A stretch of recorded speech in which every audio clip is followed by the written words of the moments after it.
This is York's only local show on York's only local station. This is the Gary Sutton Show on WOYK. Listen to your show every day. It's really good. I have you guys on every morning to wake up to. Gary Sutton, mornings 6 to 9 on Sports Radio 98.9 FM and 1350 WOYK. All the things you're talking about are all the things we're talking about. It's Main Street America every day. And you're getting your money's worth. You're a brilliant mind, tremendous experience. You're great for the community. The Gary Sutton Show on York's first station, WOYK. And it's a great day, and it's good to see you. Now, broadcasting live from WOYK's downtown York studios inside Wellspan Park, here's Gary Sutton. It is Friday on the Gary Sutton Show on WOYK, a grueling 5-day week after last week's 3-day foray.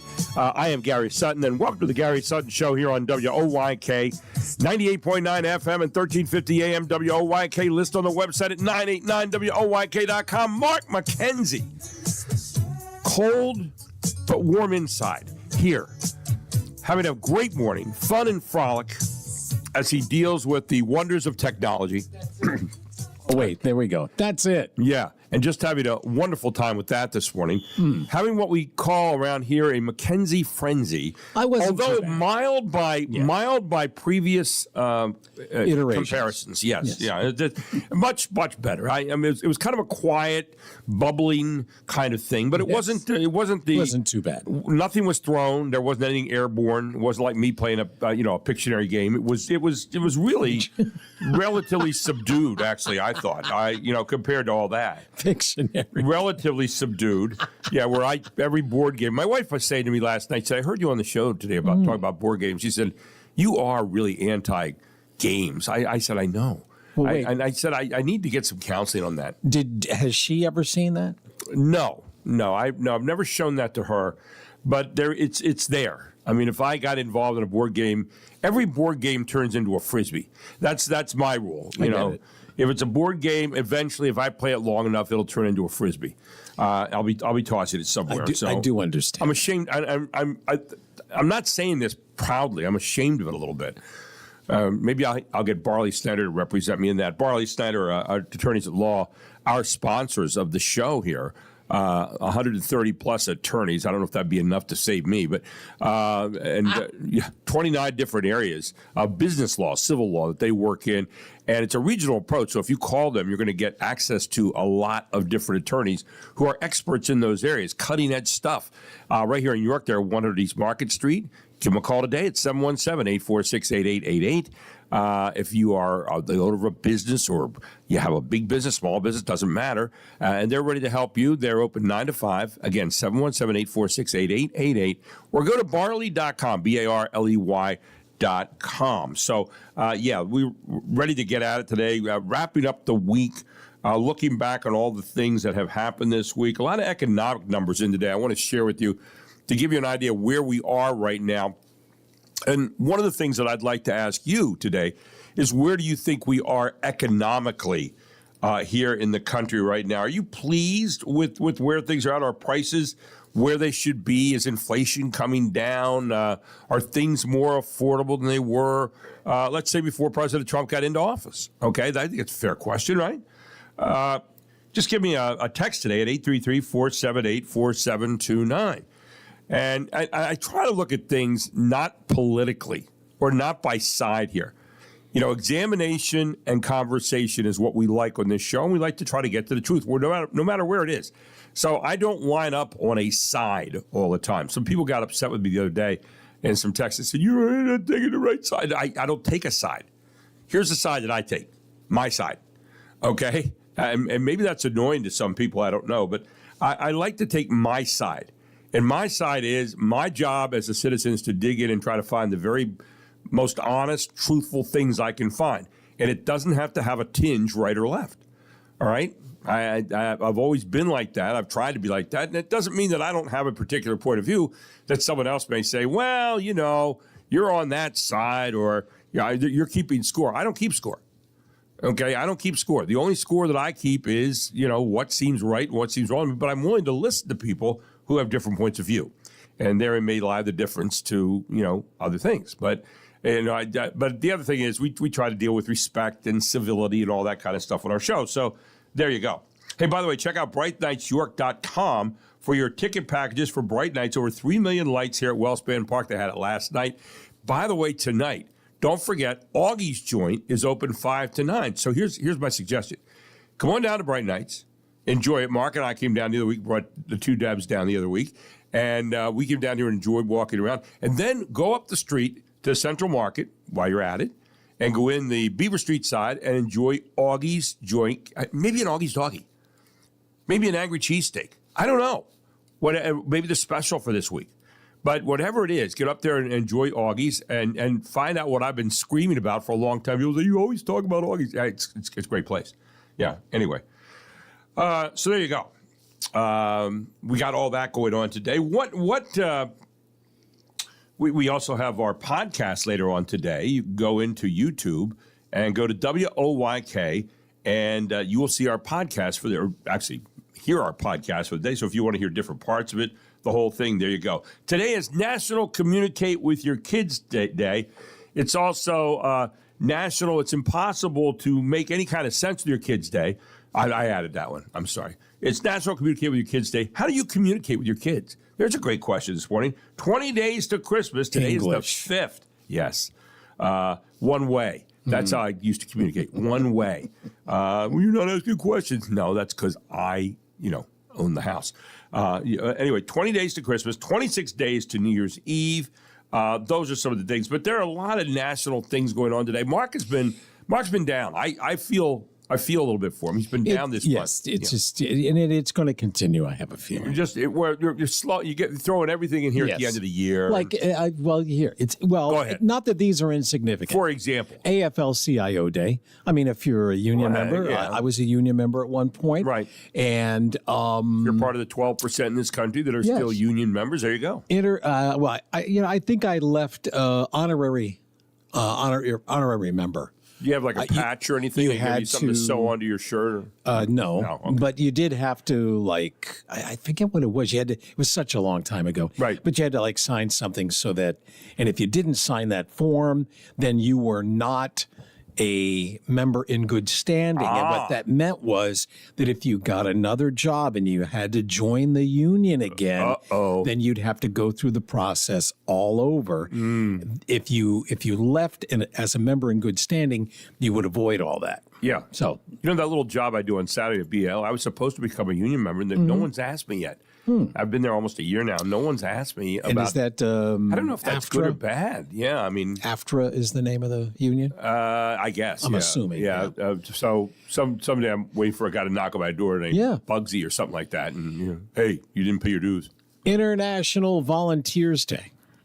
Okay, we have great respect for that, right? Yeah, I've volunteered plenty. Sure, you're like a great volunteer. Krampusnacht. What in the Krampusnacht? What is that? Well, see, if you don't know about Krampus? Well, Nacht is night in German. I know that. So, but Krampus is this. Was that horrible? Yes. The thing at Christmas time. Wicked, hairy devil appears on the streets. Yeah, I thought it was Krampus, but I watched. Maybe it might be Krampus. I watched the movie the other day. Yes, they made a movie. The Krampus. Yes. Is that what I'm talking? Yes. Yeah. Well, yes. that was nasty.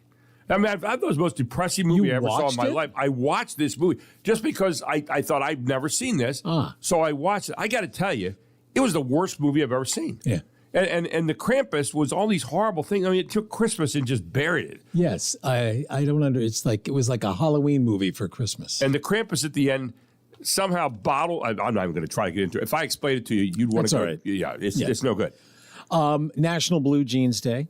All right. Forever in blue jeans, babe. Thank you.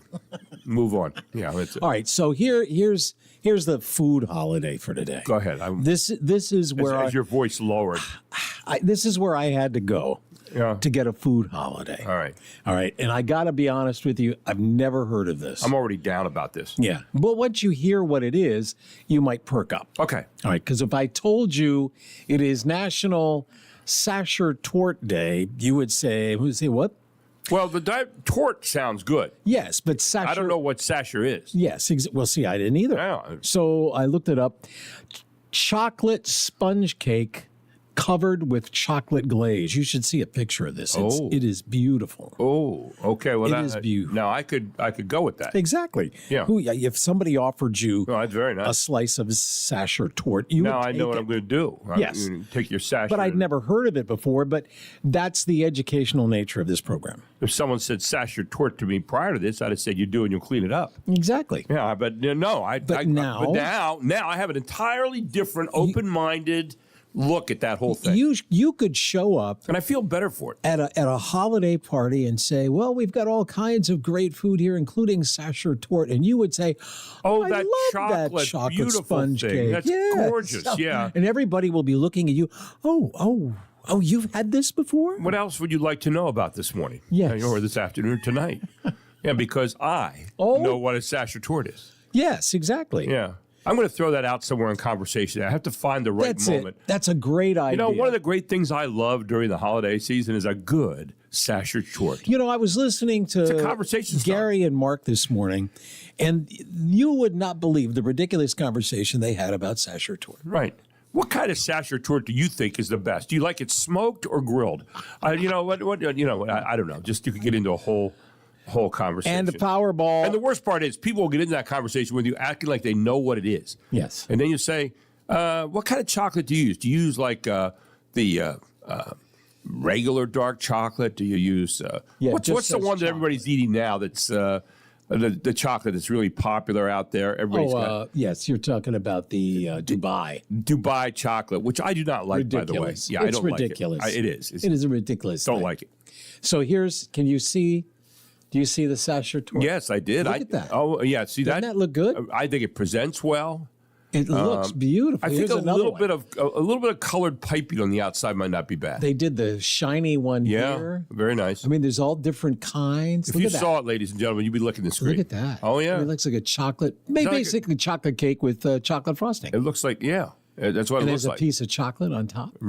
So there's a theme here. Chocolate. Yeah, It's great. with a little whipped cream or ice cream to the side. Anyway, All right, that's it. Huh? But that's I think it's that's enough. a lot. I mean, I think you've covered a lot of area there. I have. Yeah. See, Sasher tort. The main food of the Gary Sutton Show There's- here on WOIK. Now, I got to be honest with the listeners Go that ahead. we get these stories from Fox. Yeah. And and they also have not been like that great. Okay. I don't know for what reason. I'm not going to No conspiracy ascribe. theory Yes, not here at all. yet. Not No, at all. no, it's not But you. this morning, Okay. and normally we don't get to a lot of these anyway. Right. But I think we definitely should get to some stories this morning. The top Google trends of the year. I've got it. Yeah. I can't wait I'm to on hear it. that. Yep. There was an arrest in Florida, as if, what? Well, an arrest You mean in it's Florida. Thursday? Oh, it's Friday. Yeah, thanks. Well, this one, they called it, I think the quote was from the cops, Breaking Bad on steroids. So got to hear no. that. The most mispronounced words. I got to hear that report. I saw that too. Yes, and they did a Fox Facts report on what's behind red kettles. Oh, At the holiday that time. sounds interesting. Yes, exactly. Yeah. So we got to get to all of those. We'll do all of that this morning here on the Gary Sutton Show, plus our array of guests. And we are ready to get at it all here on WOYK. We'll take a break. We'll come right back. It is 6:18 on a Friday morning, right here on the main street of York, the Gary Sutton Show.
The decisive vote of the 36th state against prohibition is happy news for the grain raisers of the United States and for many others throughout the land.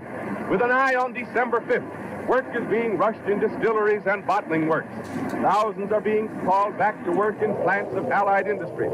At least 500,000 new jobs are predicted as the result of repeal. Yeah, it was 92 years ago today on this date, 1933. Prohibition ended at 5:32 p.m. and as Utah became the 36th state to ratify the 21st Amendment. That one repealed the ridiculous 18th Amendment that had outlawed all booze for nearly 14 years. And it allowed the mafia to make a lot of money during that time and organized crime to be in receipt of a lot of money. The interesting thing about the 21st Amendment, it has a very unique place in our history. It is the only amendment that was used to repeal another amendment. Yeah, we never had an amendment appeal any other amendment except the 21st repealing the 18th. So there you go. Just a little extra added historical fact on that for you. I'm looking at Mark, who just had a white screen come up there for a second. That was not good.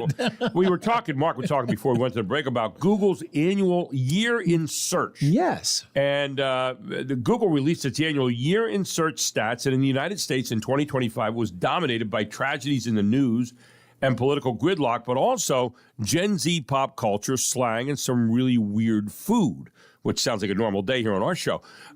Here's a rundown of the top searches by category in the United States in this past year.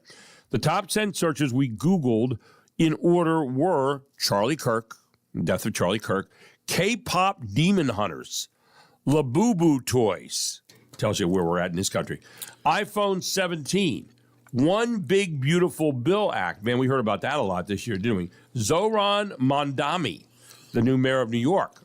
DeepSeek, the government shutdown. That was a big one this year. What was the other? Deep what? DeepSeek, S-E-E-K. I don't even remember what the heck that was. I didn't Google it.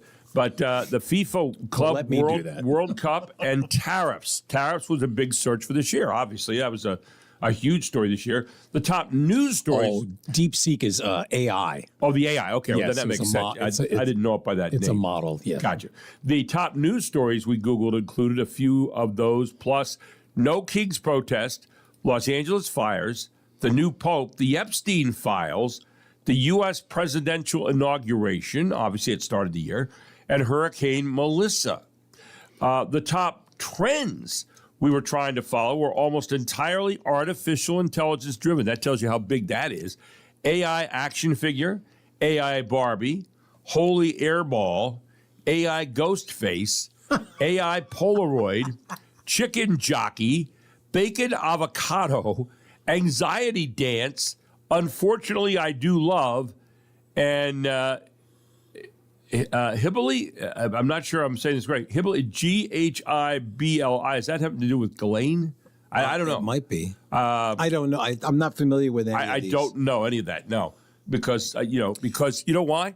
Because I'm a normal human living a normal life. Well, here's the thing. If you are plugged in at all with TikTok or Instagram, I know. You are You're inundated. in the midst of that every day. Absolutely. Yeah. There's the good news is well, for me anyway, I think I can spot an AI. Yeah. And if you can. And there are lots of things that are red flags, even if you're like, was that real? Yeah. I mean, if you say that, it's probably not real. Now, the top, why do kids say searches are 6-7? They say that a lot. Mm-hmm. Sigma, 41, Skibidi, Ohio Riz, Good Boy, Skibidi Toilet, Aura, and Chat. And I'm not even going to try to get into all of that because half of it I don't know. The viral dishes we're searching for, hot honey cottage cheese sweet potato beef bowls. Hot honey cottage cheese sweet potato beef bowls. Wow. That sounds interesting. That does it, though. Just have a trough. Dumpling bake. A dumpling bake. Cabbage boil. Iceberg lettuce salad. Well, that's kind of normal. Nah. Carrot salad, no. Protein muffins. Carrot salad. Protein muffins. Turkish pasta. Now, there's one I've never heard of. Turkish pasta. I wonder what that looks like. Yeah. Onion ring chips. Ooh. Funyuns. Crock pot turkey breast. And ditalini pasta. Now, do you know anything about ditalini? Well, I'm looking up turkey pasta. I'm sorry, Turkish pasta Turkish recipe. pasta. And while you're doing that, the top travel itineraries we were asking Google about this year are Boston, Seattle, Tokyo, New York, Prague, London, San Diego, Acadia National Park, which is up there in Maine at Bar Harbor, and Edinburgh and Miami. Edinburgh, by the way, in Scotland is one of the neatest cities that I have ever been in. Oh, my goodness. Doesn't that look good? Mark just showed a picture of that thing. Turkish pasta. Turkish pasta. Man, does that look great? It does look good. Ooh. Has looks like a beef stew at the top of that or something. Yeah, so it's some sort of probably ground meat or maybe the meat that they slice off on the grill. There's tomatoes.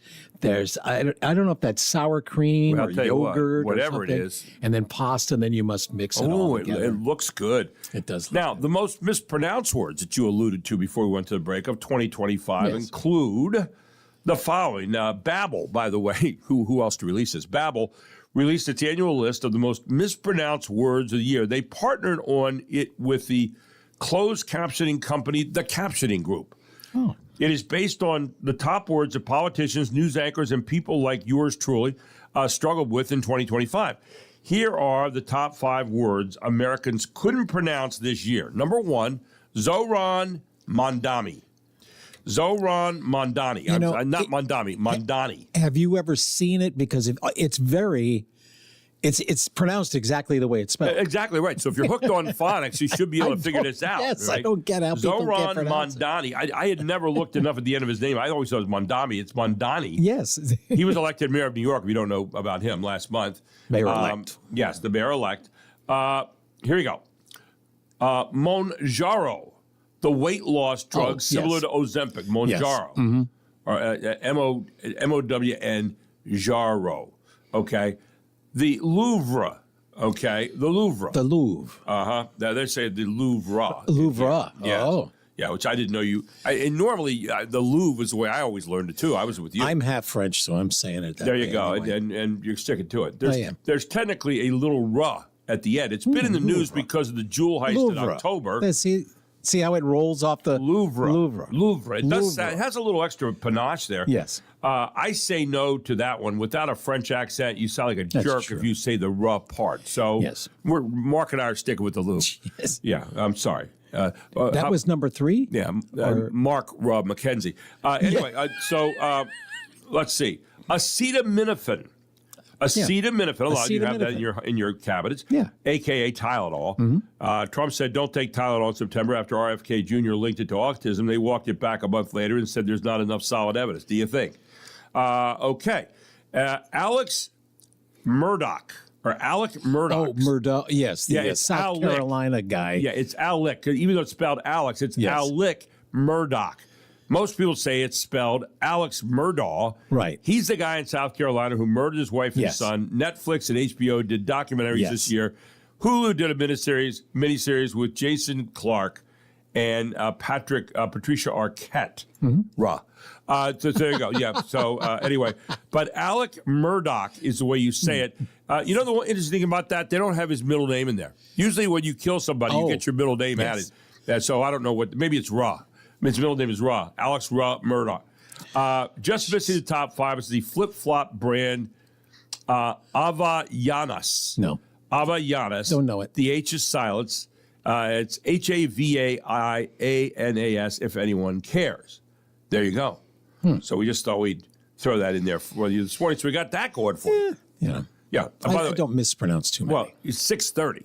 Ted Check just lurking around the that's corner right. here. He is the author of Saving the Beast, but he's also the information officer here in York County. And he's going to get into why did Jake Tapper talk about the January 6th pipe bomber? They just found this guy the other day and said he's a white guy when actually he was a black guy. Again, we don't care what kind of guy he is. He's a guy that did a bad thing, but Jake Tapper kind of opened up the floodgates, and man, did they come in. We'll talk about that next. So the Gary Sutton Show on WOYK, it is 6:30.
You know Dasher and Dancer and Prancer and Vixen, Comet and Cupid and Donner and Blitzen. But do you recall the most famous reindeer of all? Rudolph the red-nosed reindeer had a very Is there a rap shiny version of this nose. out? I don't know. Oh, sure. And if you ever Gene saw Autry. Boy, there's a name out of the Gene- way, Gene way, Autry. way back. Gene Autry. Yes. I used to all of watch him the on other westerns back in the reindeer 50s. Honestly, Really? Yeah, I used to did. laugh and call And of course, him this names. became a household They industry, never let practically, poor Rudolph. Yeah. Most famously, I think, was that 1964 stop motion Yeah. animated. It's still around, too. It is. Oh, it's great. It's great. And it's a full hour, and there's There's no good way of singing this song. Herbie wants to be a dentist. Oh, my God. Grumbles, mumbles, bones. I'm going to come over there and get you in about 2 seconds. First of all, you played this song, which I hate. Oh, it's on the list. Too. Oh, man, for it's crying high. out loud. It's way up on the list. This list is way up on the list. Oh, yeah. unbelievable. I know. Just another notch in the old gun. But anyway, are you allowed to say that? Yeah. Welcome back to Gary Sutton Show here on WOYK in the Christmas spirit. Unless it comes to certain songs, and then we head south. Ted Check is the author of Saving the Beast, a recovery report that reflects on America's broken media and how to fix it. And he joins us every Friday morning to take a look back on the week in media. Good morning, Ted. How you doing? Hey, Gary. I'm doing great. How you doing? Well, we missed you last week. Obviously, we weren't here last week, so that's the reason that we missed you. But Right. we're glad to have you back in here today. I missed you guys. But you didn't write. I mean, there were no cards. I didn't see anything show up by house. Say, hey, by the way, You I don't missed write. You don't call. What's going on? No emails, nothing, not a text. So no, it's good to have you back in. So this one of the we find out about this pipe bomber who apparently prior to January 6th laid some pipe bombs in around the Capitol. Fortunately, they didn't go off. But this guy Brian Cole Jr. Is the guy that we find. Well, Jake Tapper of CNN goes on the air on his show, I guess, the other night. What was it, Wednesday night? And he decides to talk about this. And his show, by the way, is called The Lead, which is the lead story of the day, and says this guy is a white man. Turns out he's not. I mean, why would you go out of your way to say a white man? That's the big question here. Your take on this whole story this morning? Yeah. Well, you know what? I got to say, it's not the first time. It's not the first time that CNN has done it. In fact, at least they've done it twice this year, and then overall it's been 3 times. Apparently, I looked this up. There's something called white normalism, where the media defaults to talking about somebody as white, which it usually leads, it says here, to people of color feeling excluded or misrepresented. But in this case, they go the other way with it. So, for example, the New York City mass shooter, Shane Tamura. Right. They said Aaron Burnett from CNN called him possibly white, when clearly he wasn't. Right. Then, if you remember, months before that, the Egyptian guy who lobbed Molotov cocktails into a crowd in Colorado. Right. Media said he was a white male. Yes. So the 3rd time this year that this has gone on. It's very puzzling. Well, it was interesting here. I was looking at some of the quotes about this, and one person said, Jake is sharp as a tack. Nothing gets past him. Dude's elite. Someone deadpanned. And then the impossible that he does not know what he's doing. Is it possible he does not know what he's doing? One user speculated. Conservative influencer Nick Sorter accused CNN of pushing anti-white rhetoric. But is this so in other words, when we think about the January 6th attacks on the Capitol, which were heinous, I don't care what color you wore, we think about them as normally something that a whole lot of white people took part in. And so is this supposedly going to fit the narrative then that was out there? And all of a sudden say, wait a second, what's this guy doing on the scene? As we in a very silly way, look at this whole idea of white and black in something where you just had some people do some really bad things. Doesn't matter what color they are, right? Right. I mean, there was a guy, I can't remember his name, but a black man who got inside the Capitol and was doing some broadcasting on his social media platform. So you can't say that it was totally a white thing, January 6th. Right. But yeah, it's possible there is that theory out there that the media believes that saying that this guy is black would wreck the narrative that they've constructed so far. These 5 years, I guess it is, since January 6th. Revealing that Brian Cole Jr. is black. Yeah. So but some people think it's a concerted effort that any time the race of a terrorist or a criminal is unknown, media defaults to white. That's a theory that's out there. Well, and we normally think of like the mass killings and stuff like that. Normally, white guys, 18 to 24 or 18 to 30, I guess it is, all that kind of stuff. We get into these stereotypes, and that's the danger. Man, if you're in the news, that's the danger of reporting, because here it is. What you're trying to intimate to people somehow is either one of two things. A, in the moment, it was all these white people that went and charged the Capitol, and they're really bad. They were Trump supporters, and they're MAGAs and all this, and they're awful, horrible people, and everybody associated with it is horrible. That's kind of what you want to intimate. Or B, you want to say, well, because they're a certain color, therefore they are bad. No, they are bad people because they did a bad thing and they had bad intentions. Has nothing to do with color. It has to do, because we ought to know that a little bit more maturely by now, I think. It has to do with the fact that they did some really stupid, bad stuff and need to be held accountable. Has nothing to do with color. It has to do with the moment and how they understood things and how they went about, expressing themselves rightfully or wrongfully. That's what it's really about, isn't it? Yes, absolutely. And, when I was a reporter, I would go after whatever the crime was. So I would scour, reports from the various courts, and whatever I saw that was, that I felt was significant, armed robberies, shootings, things like that, I then would, pursue that further and say, let me see the affidavits of probable cause on this.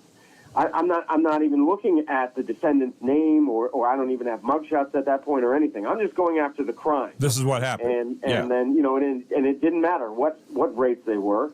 It was what had happened, and what impact that would have on the community, and should I therefore cover it or not cover it? Now, let me ask you this question. When you report a story, and again, this is not a racial thing, but it has to do with race. When you report a story, okay, and you say, okay, such and such was from Louisiana, lived somewhere, da-da-da-da-da-da. Is race important in that? Once you see a picture, you're going to say, oh, well, that person is Chinese, or they're Arabian, or they're white, or they're black, or whatever they might be. Right. So is it important for you to report it? Now, on the other hand, if a person is at large and was seen, and you say, well, that's a black person wearing a hoodie, or that's a white person wearing a hoodie, and you're profiling them for the purpose of people reporting where they are so that they can be picked up as suspects, that maybe I can see where that comes into play. But as far as just reporting a story and saying this person committed a crime or is the suspected perpetrator of the crime, that doesn't seem like that should be a big deal. Give me a thought on that. You're a reporter. Your guy knows something about that.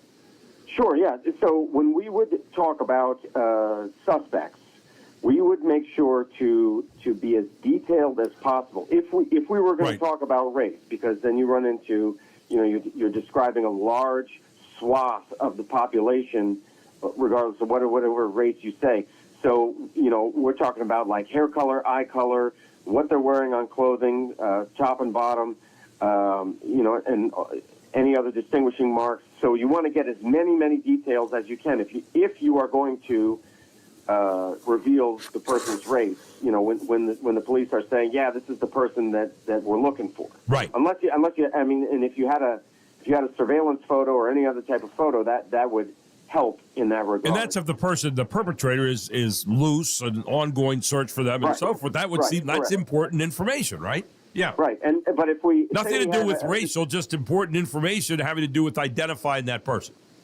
Correct, but otherwise, if it doesn't make a difference, if it doesn't have an impact in any way, then I would say no. So, for example, you always hear white cop and shooting a black person, but you never hear Right. Asian cop shoots a Hispanic person. Right. You've never heard that. No. So it's just best to leave it out. There's no need for it. Well, you make a great point that, there's a place where you say, okay, we're reporting on the story. Here, this person killed this person, did this thing, here's what happened, whatever.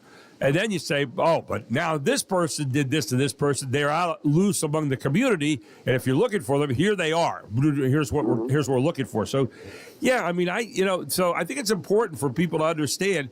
Now, in the case of Jake Tapper here, he's going out and saying this is a white guy. He went out of his way to insert white into this where it didn't need to be. You could say this person was the perpetrator, and in lieu of not having a mug shot yet, you'd say, okay, this person was a perpetrator, 45-year-old, whatever the guy's name was, Brian Cole Jr. Okay, well, Brian Cole Jr. Is the guy. But they didn't have any picture of him until the other night, by the way, and they finally unveiled who this guy was. So, it seems to me that just a good reporter wouldn't put that in there yet. And Jake Tapper's been around for a long time, for heaven's sakes. So he knows exactly what he's doing. And so do the producers, the people in his ear, that are actually running the show. Yeah, no, you're absolutely right. I totally agree with you that there was no need to say that at that point or at any point, really. It looks political. It looks like you have an ideological bent on that. When you do that, and he doesn't need to do that. I mean, there you go. I mean, that's what it is. And here's the other thing is that so he didn't run the photo initially. That was run at a later broadcast. But up until this point, as far as I can tell, I was doing some searching this morning before we got on the air here. There's been no correction. He hasn't said anything. He's being raked over the coals online. Yeah, he has been. But he hasn't issued a correction. CNN hasn't issued a correction. So they're just going to hope it blows over. They're going to hope it goes away. I'm sure that's what they're hoping, and just let it go, and hope that the only place he's getting skewered is a little bit on social media. They get out of town. So, but that's fine. Well, the damage has been done. That's the thing. When it first comes out, the damage is done, and any correction that you issue, after that does not, have the same doesn't reach as many people. Well, and if you did it inadvertently, let's give the benefit. We'll give them the benefit of the doubt for the moment. If you did it inadvertently, come back and say, you know what, I made a little bit of a mistake. Let me come back tomorrow night and correct it. I know Mark and I've had to do that over the years, and Mark's excellent about this. We'll say, hey, by the way, we made a mistake on this reporting. Here's what it is. We wanted to make sure we made that correction. You don't put it back. You don't let it go by. You don't forget about it. I did something this year where I think mispronounced something or talked about something the day before, and it wasn't true. And I wanted to make sure I corrected that right away because you got to be searching for the truth here and getting it right. Otherwise, people stop listening to you. And I think that's or stop watching you. And in this case, Tapper's hoping that doesn't happen. Now, I will guarantee you that CNN will be all over him if there's more of a furor about this in the long run. I don't think there will be. But if there's more of a furor in the long run, he'll be apologizing as fast as he humanly can because advertisers will start saying, hey, wait a second. You guys are putting out bad. You guys are putting out some misleading information here. We don't want to have that happen. And when advertisers get mad and start pulling money, and people start getting mad, not buying the products you're pushing, guess what? Things happen fast. Exactly. Hey, great topic this morning, man. Really appreciate it. Yeah, Gary. Sure. I was just going to end with integrity and being objective. That's all in my book. Yep. That's what I'm pushing for the media. If you make a mistake, admit it. And make sure that it reaches the maximum amount of people that you made a mistake and that you're going to do better. And don't let the beast die, right? The beast be the news. Saving the Beast, a recovery report, reflects on America's broken media and how to fix it. Maybe a great Christmas gift for you to get somebody. There you go. Yeah, see not a bad idea. Huh? There it is. Amazon.com. Ted Check, CZECH, also our information officer here in York County, is the author of that, Saving the Beast. Go get it out today and read it. It's got some great ideas in it. I've read through it, and I'll tell you what, it's an outstanding book, and you'll enjoy it. Thank you, Gary. Ted with us every Friday morning here on the Gary Sutton Show, except when we don't work on Friday mornings, then he's not. then he's on witness protection at that point. So anyway, he'll be back next week. Hey, Ted, Yes, thanks. I will. Thanks so much, my friend. Always appreciate it. Have a great weekend, okay, buddy? Thank you, Gary. Yeah, you too. Ted Check, author of Saving the Beast. Check it out today. Great Christmas present, maybe to buy for somebody to take a good read. 6:50 here on the Gary Sutton Show. What do we have around the corner, Mark? Well, you never watched Breaking Bad, right? No, I didn't. I just didn't. Yeah, I know about it. I mean, I watched a couple episodes, but I wasn't a big. Bryan Cranston plays a science teacher with cancer and makes a lot of money through drug dealer, yeah, using his chemistry background, and became a kingpin, so to speak. Well, law enforcement in Florida say this new case that they have, they call it Breaking Bad on steroids. Ah. We're going to find out What's wrong with that? And then there was a woman. Okay. She was trying to do the right thing, but it looks like she's going to go to jail for it. Oh, we'll find out more about that next here on the Gary Sutton Show on WOYK, the main street of York in York County.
Little Bobby Brown coming back here this morning. It gets my feet getting happy again. Huh? Every little step I take. Every little step I take. Ooh. Yeah, it's not a good picture. This will not be up on social media anytime later today. No. Anyway, you mentioned a couple stories there before we went to the break that sound really interesting. Yes, so let's start with the Breaking Bad. All right. On steroids. Check this out. Got it. Authorities say they seized roughly 9,000 pounds of illegal substances. Let's try that again. Authorities say they seized roughly 92,000 pounds of illegal substances from a career criminal accused of running an operation they describe as Breaking Bad on steroids in Brevard County. Police say the drugs had a street value of about $4.7 million, and that's not all. Palm Bay Police Chief Mariano Aguayo says they confiscated a trove of weapons from 26-year-old Max Horvath. 5 IEDs were located on this property, not to mention grenade simulators and 50 pounds of precursor chemicals to make explosives. Horvath is not exactly a rookie. He was first arrested at the age of 17 and served 2 years in prison for possession of an explosive device and drug trafficking. Tom Rigotti, Fox News. Wow. Okay, yeah, that is on steroids. Holy smoke. How about this lady, though? She was trying to do the right thing, but it's not going to end well for her. A California animal welfare activist who took 4 chickens from a Purdue Farms poultry plant sentenced to 90 days in jail after being convicted of felony conspiracy, trespassing, and other charges. 23-year-old Zoe Rosenberg did not deny taking the animals from Petaluma Poultry, but argued she wasn't breaking the law because she was rescuing the birds from a cruel situation. A jury found her guilty in October after a 7-week trial. After the conviction, Rosenberg told the court she would not apologize for her actions. She's ordered to report to the Sonoma County Jail December 10th. 60 of the 90 days that she'll serve may involve alternatives to jail, according to the county district attorney's office. John Saucier, Fox News. So if you steal cattle from horses before they become a steak, then you're an animal rescue person, right? I don't know. I don't know. I'm just saying. The trial, 7 weeks? It took 7 weeks for that? 7 minutes would have been too long. Unbelievable. Really? I mean, I'm going to take chickens from their coop before they become, something at the McNugget. I don't know. I don't Tendies know. at Wendy's. Tendies at Wendy's. Yeah, that's the newest one. Yes. Oh, my gosh. Thank you for bringing that up. An important weekend. Go ahead. This weekend, very important to Medicare people. The ability for Medicare recipients to change their current plans ends Sunday. The Centers for Medicare and Medicaid Services says 69.3 million people, mostly over the age of 65, are enrolled in Medicare, with a little more than half enrolled in Medicare Advantage or other health plans. 81% of them have Part D coverage, which is prescription drug coverage one can buy provided by a private insurer but approved by Medicare. Among the changes for 2026, certain drugs will cost less. But Medicare is also trying out a 6-state pilot program where recipients will be subject to prior authorization demands before receiving certain services, devices, or procedures. Jessica Rosenthal, Fox News. You know what's amazing about that is the day that Medicare ends this, your choices for that end is also Pearl Harbor Day, right? A day that will live in infamy, December 7th. Now, the only place, thanks to Keith and Becky Real on this the other week, they said the only people that this does not end for in terms of your choices are the people who had their Advantage plans changed this year, and then they get a longer time there to make the choice. And I don't have that time in front of me. I think it might be the 15th. You could be right on that, Mark. You could be right. I don't know, so I didn't want to bring it up. But December 7th is the last day to make your choices on Medicare right now. So the holidays, we're all familiar with the red kettle, right? Oh, yeah, absolutely, yeah. Right, but are you familiar with why red kettles? No, I'm not. Well, you're in luck. Fox Facts. 'Tis the season for those unmistakable red kettles, a holiday sight that actually started with a crab pot. In 1891, Salvation Army Captain Joseph McPhee wanted to serve Christmas dinner to poverty-stricken families in San Francisco. So he set an iron crab pot on a pier with a sign reading, "Keep the pot boiling." The idea caught on fast. Shoppers dropped in coins, and McPhee raised enough to feed everyone he hoped to help. Other Salvation Army posts followed, and within a few years, the kettle concept spread up and down the West Coast and then across the country. By the early 1900s, red kettles were outside stores nationwide. Today, volunteers ring bells in every state, and the campaign raises hundreds of millions for food programs, shelters, and disaster relief.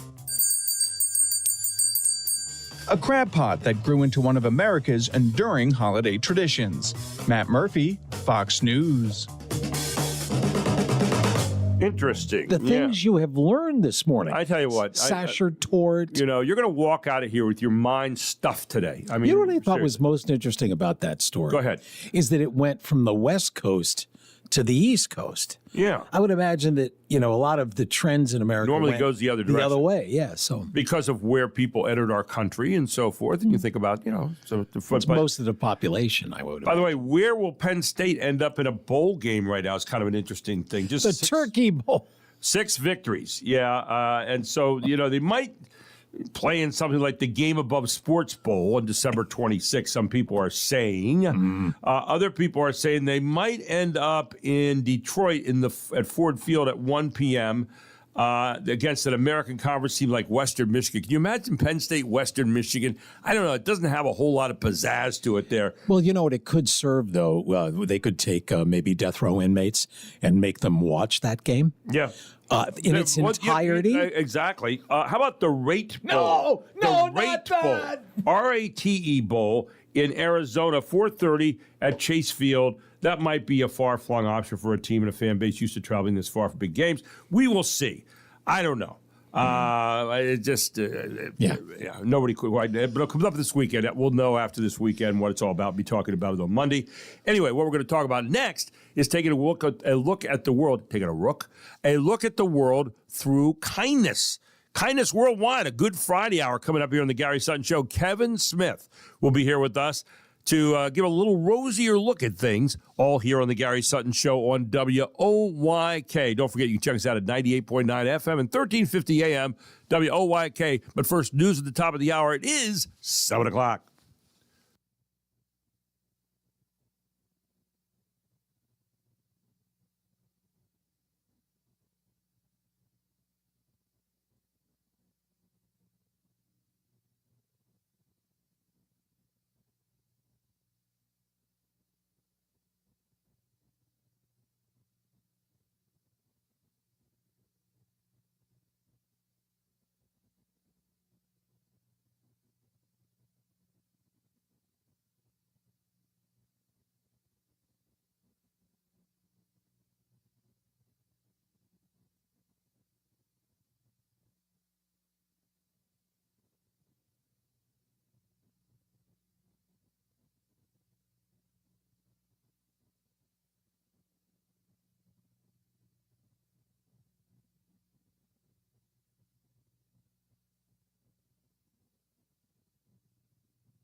This is York's only local show on York's only local station. This is the Gary Sutton Show on WOYK. Listen to your show every day. It's really good. I have you guys on every morning to wake up to. Gary Sutton, mornings 6 to 9 on Sports Radio 98.9 FM and 1350 WOYK. All the things you're talking about are all things we're talking about. It's Main Street America every day. And you're getting your money's worth. You're a brilliant mind, tremendous experience. You're great for the community. The Gary Sutton Show on York's first station, WOYK. And it's a great day, and it's good to see you. Now, broadcasting live from WOYK's downtown York studios inside Wellspan Park, here's Gary Sutton.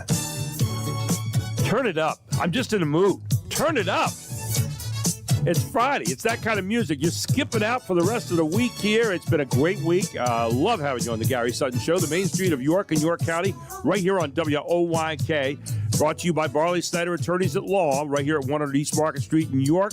And around Pennsylvania and Maryland, they are getting the job done for you in 29 different areas of business law and civil law. 130 plus attorneys ready to help you today, and they are on the cutting edge, and they get results, ladies and gentlemen. Also this hour, the 7 o'clock hour, brought to you by Kindness Worldwide. KindnessWorldwide.org. Kevin Smith started that a few years ago based on a situation he had, and he has been kicking it ever since, and we call this a Good Friday every Friday here on the Gary Sutton Show. Don't forget, throughout the course of the hour, you can text us at 833-478-4729. That's 833-478-4729. And this weekend's going to be a big weekend here on WOYK. Tomorrow, at 12:45, and then again at 3, York College women's and men's basketball right out here at York College playing, but they're going to be on the air here with Daryl Henry. And I do want to mention something, and I knew this guy for a long time. 30 years he was a sports information director at York College and passed away just recently. Good friend, but a guy I had a lot of respect for, Scott Geis. Yeah, he joined York College back in 1995, and he spent the next 3 decades shaping the story of Spartan athletics. They'll have a moment of silence tomorrow before the men's and women's games at York College for Scott. Just a great guy, great sense of humor. Had been fighting some health problems for a while, and but passed away. And he was the voice of York College when it came to sports for a very, very, very long time. And so Scott will be missed. He was the face of York College athletics that every student athlete knew and loved. That was according to former women's basketball coach Betsy Whitman. She was talking about him. Just passionate. I mean, when you met this guy, he was passionate about what was going on in York College sports. And so he will be remembered tomorrow with a moment of silence before the men's and women's basketball games. And again, they all start tomorrow out at York College. Our airtime here will be at 12:45. It'll be versus Newman tomorrow for the women's game at 12:45, and then the men's game against Delaware Valley at 3 p.m. I'm planning on being out there tomorrow myself and to watch a little bit of that. So, again, thoughts about Scott and our condolences to his family and to the York College family on the loss of Scott Geis. With that, we turn this morning to Kevin Smith, who is here, bright-eyed and bushy-tailed. Kevin, good morning. How you doing? Doing great, Gary. It's Good Friday morning. Not the actual Good Friday, but it is a Good Friday. And heading into a weekend, and so it's a good day already. You know, you're getting into the season right now. And, you know, I was reading something today about people who, a lot of people feeling lonely. And we seem to see that a lot each year, that people get to a point of loneliness at this time of year many times. And again, it can be for an array of reasons, losing a loved one, thinking back on what you had before, maybe don't have now, or maybe getting older, or whatever it might be. Kindness translated into loneliness.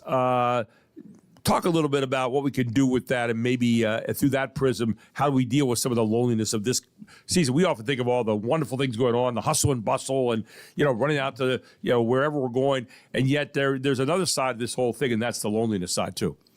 You bet. Well, kindness is all about connection, and loneliness is a very serious issue. In fact, the U.S. Surgeon General, I believe it was a year or two ago, actually called loneliness, the epidemic, is a very serious health crisis. And I read recently where loneliness from a physical health standpoint, is the equivalent of smoking 15 cigarettes a day.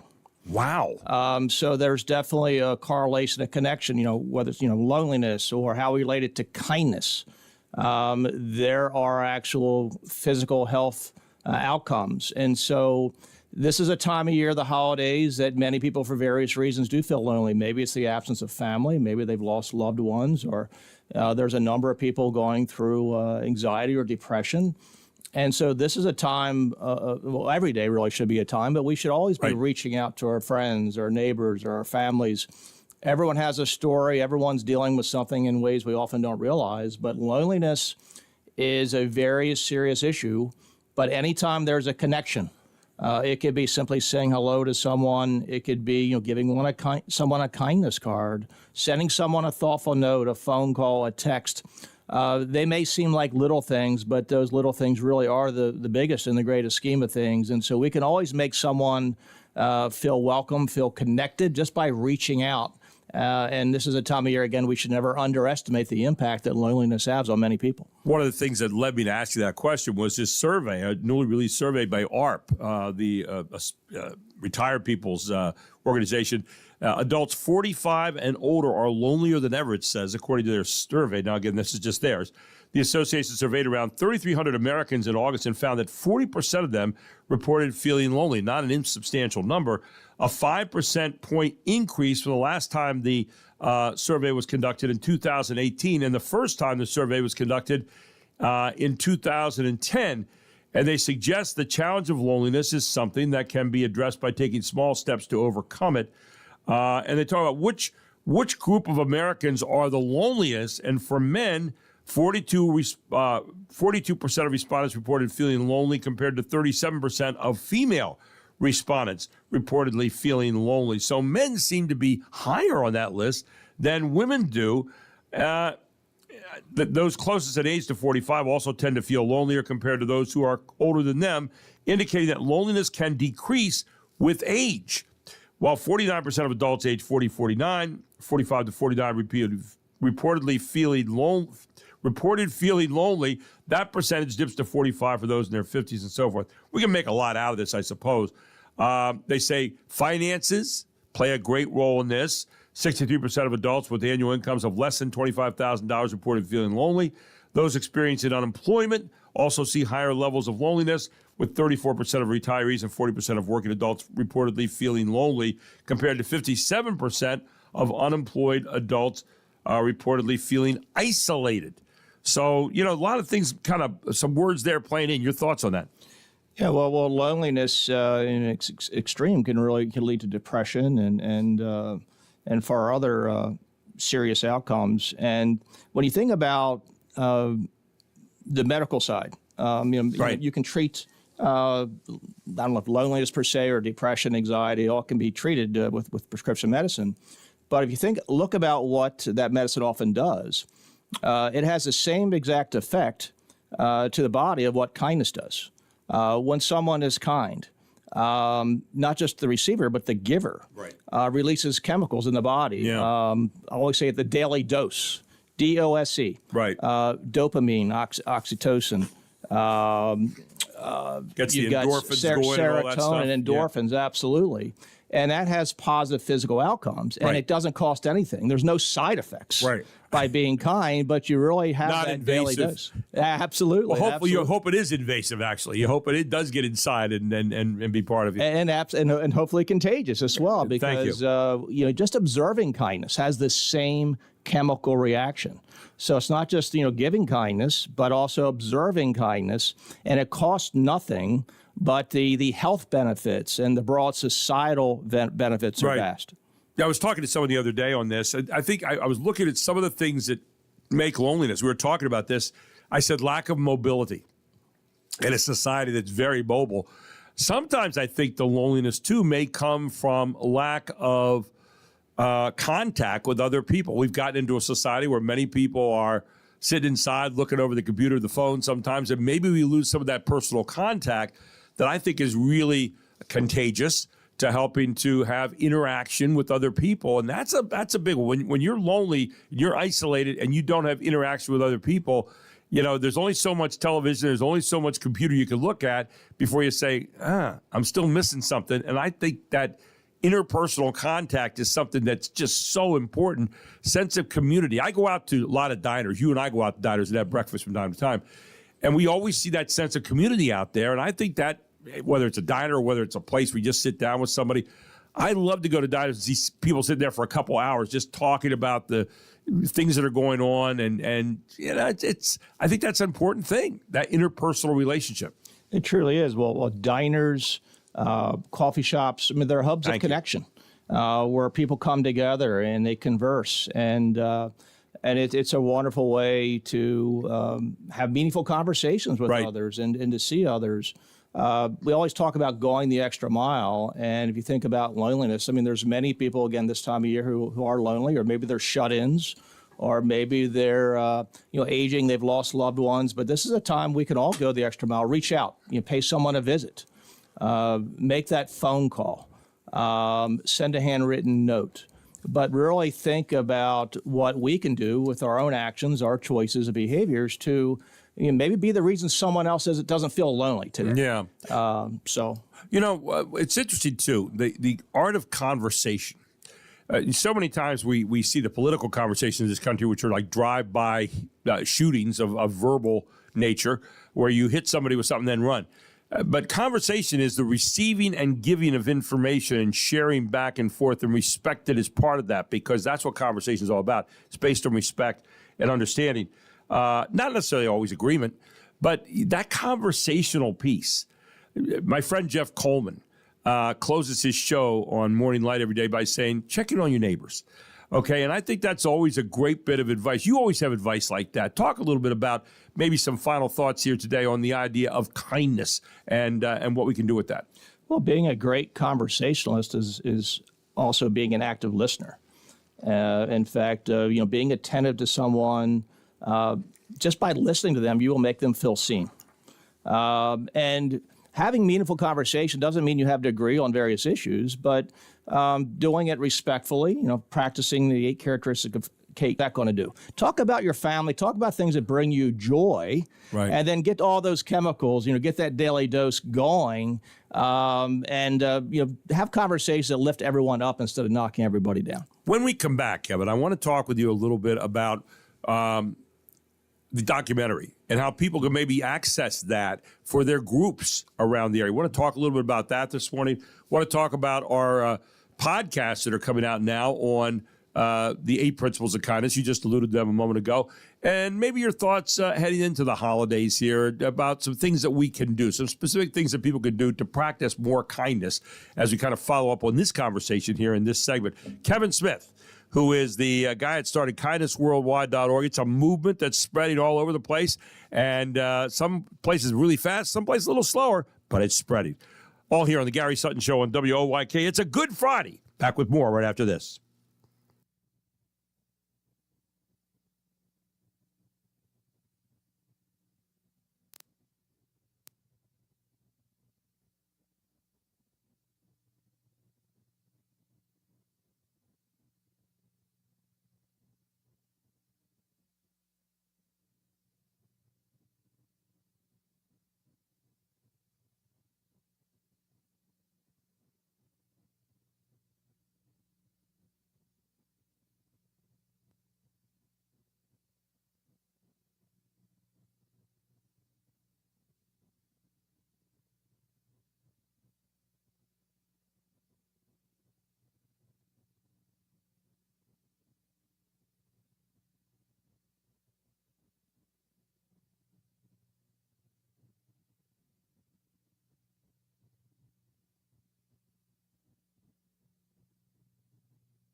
Fox Sports Update. A 3-dog night for Lions running back Jahmyr Gibbs. Good morning, I'm Jared Max. NFL Week 14 kicked off in Detroit. Jahmyr Gibbs ran the Lions over the Cowboys. 2nd and goal. Through the middle. Gibbs into the end zone for a Lions touchdown. Gibbs, you can only bottle him up so long. Touchdown. Gibbs the back. Give it to him to the outside. Blocking, and into the end zone he goes. On Prime Video, Jahmyr Gibbs scored 3 touchdowns for the Lions last night. Detroit beat Dallas 44-30. The Lions improved their record to 8-5, a half game behind the 49ers for the final NFC playoff spot. The Cowboys dropped to 6-1. Dallas now 10th place in the NFC standings. With only 4 games left in the regular season, Cowboys receiver C.D. Lamb left the game in the third quarter last night after he hit his head hard on the turf. When he tried to make a touchdown catch, Lamb suffered a concussion. He finished the game with 6 catches for 122 yards. Lions quarterback Jared Goff had a big game. 309 passing yards and a touchdown. Detroit's defense sacked Dak Prescott 5 times, intercepted him twice. Detroit also forced a fumble. Prescott threw for 376 yards and 1 score in defeat. For the first time in 1,298 NBA games, LeBron James failed to score at least 10 points last night.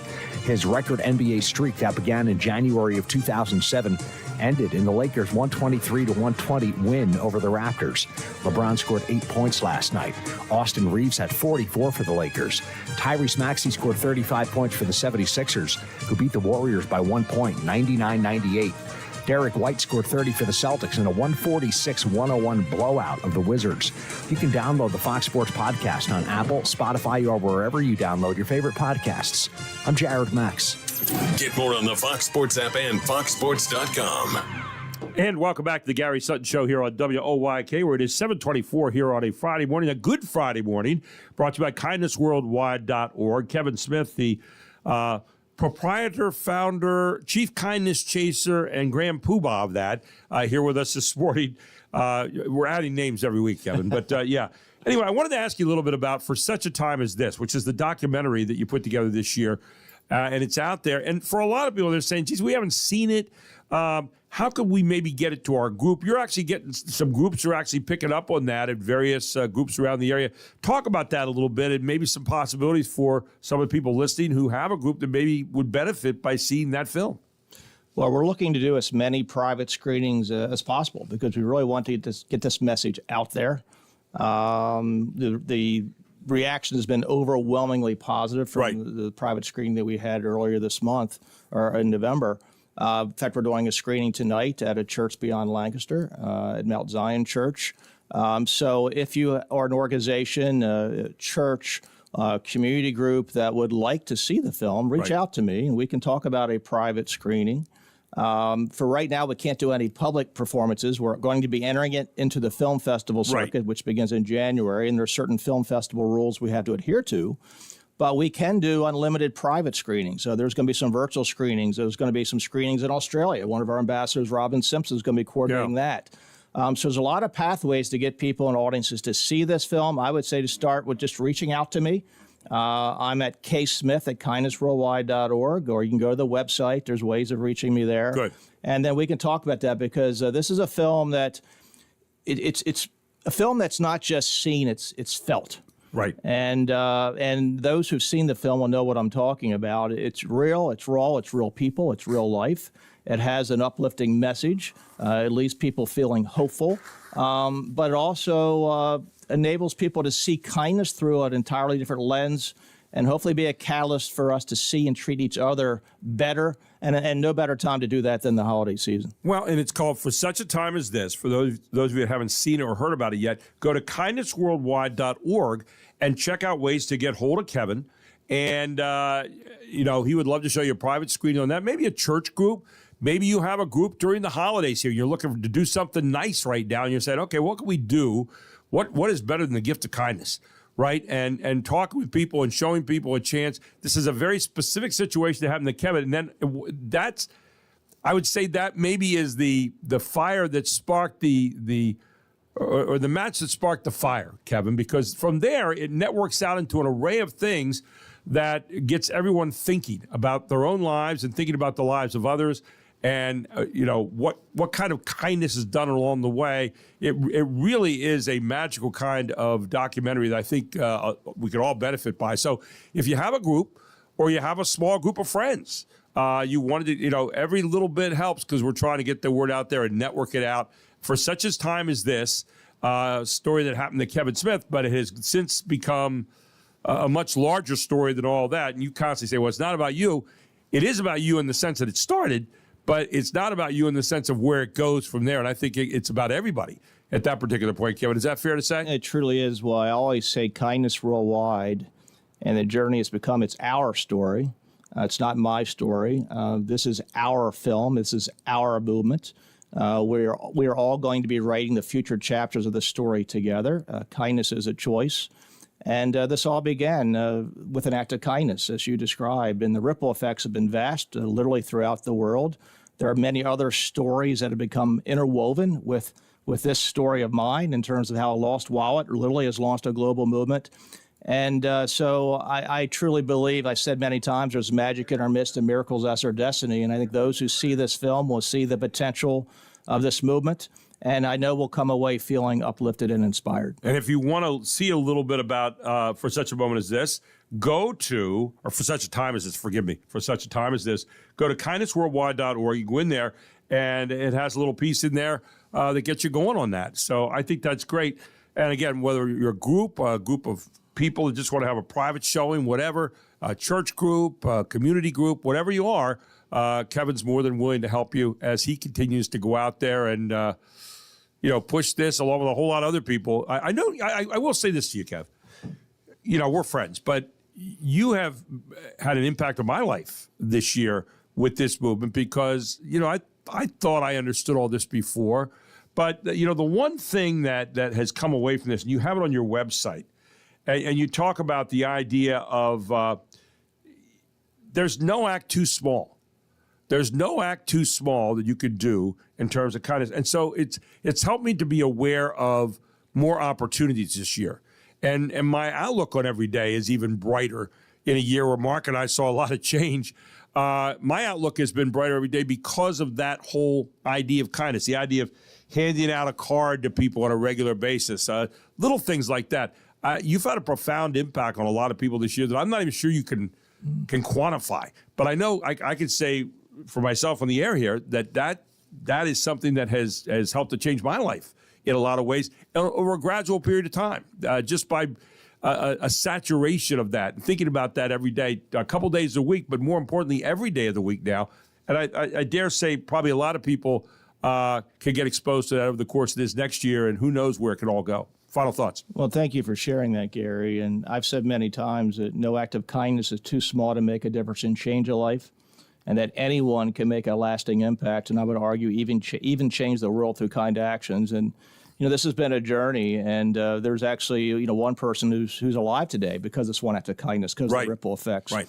And I shared in the film. I won't release too many teasers, but if that's the only thing that ever happened from this one act of kindness is if it had an impact on just one person's life, or in this case saved a life, that's more than enough. But so much more has happened, is happening because of it. The ripple effects continue. But just hearing how you describe how this has had an impact on you, I mean, that just touches my heart, because that's what this journey is all about. It's all about others. It's never been about me, and just trying to do my part to the choices and actions that I can control to hopefully make the world a little bit better place and bring light into a world that certainly needs it now more than ever, especially for such a time as this. It's interesting. The Israelis have a special cemetery where they bury heroes, and they've had all kinds of people buried there. And they say, he who saves one life saves the world. Well, I would dare say you have a little thing on your website here at kindnessworldwide.org where you say one moment will change the world. The world around you could change because of something you do in a moment, whether it's saving a life or something beyond that, or getting a start to something very positive where negativity exists. And I would dare say it has a similar, not, obviously the Holocaust was what it was, but a similar kind of thing with what we can do proactively to make this a better place. Kevin, appreciate it this morning. Good uplifting talk. Really appreciate it. Hope people will check kindnessworldwide.org. If you have a group that wants to see For Such a Time as This, get out there, contact Kevin, let him know. He's more than happy to come out with you. Geez, I'd like to come out and see the film again, too. So we'll talk more about that. Kev, have a great weekend, and thanks so much for joining us and all you're doing. Thank you, my friend. You have a wonderful weekend, and we'll see you Monday morning. Kevin Smith, kindnessworldwide.org. Check it out today. WOYK News Time is 7:33. Coming up next, Dr. Gracia Etienne joins us all here on the Gary Sutton Show on WOYK.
Sleigh bells ring, are you listening?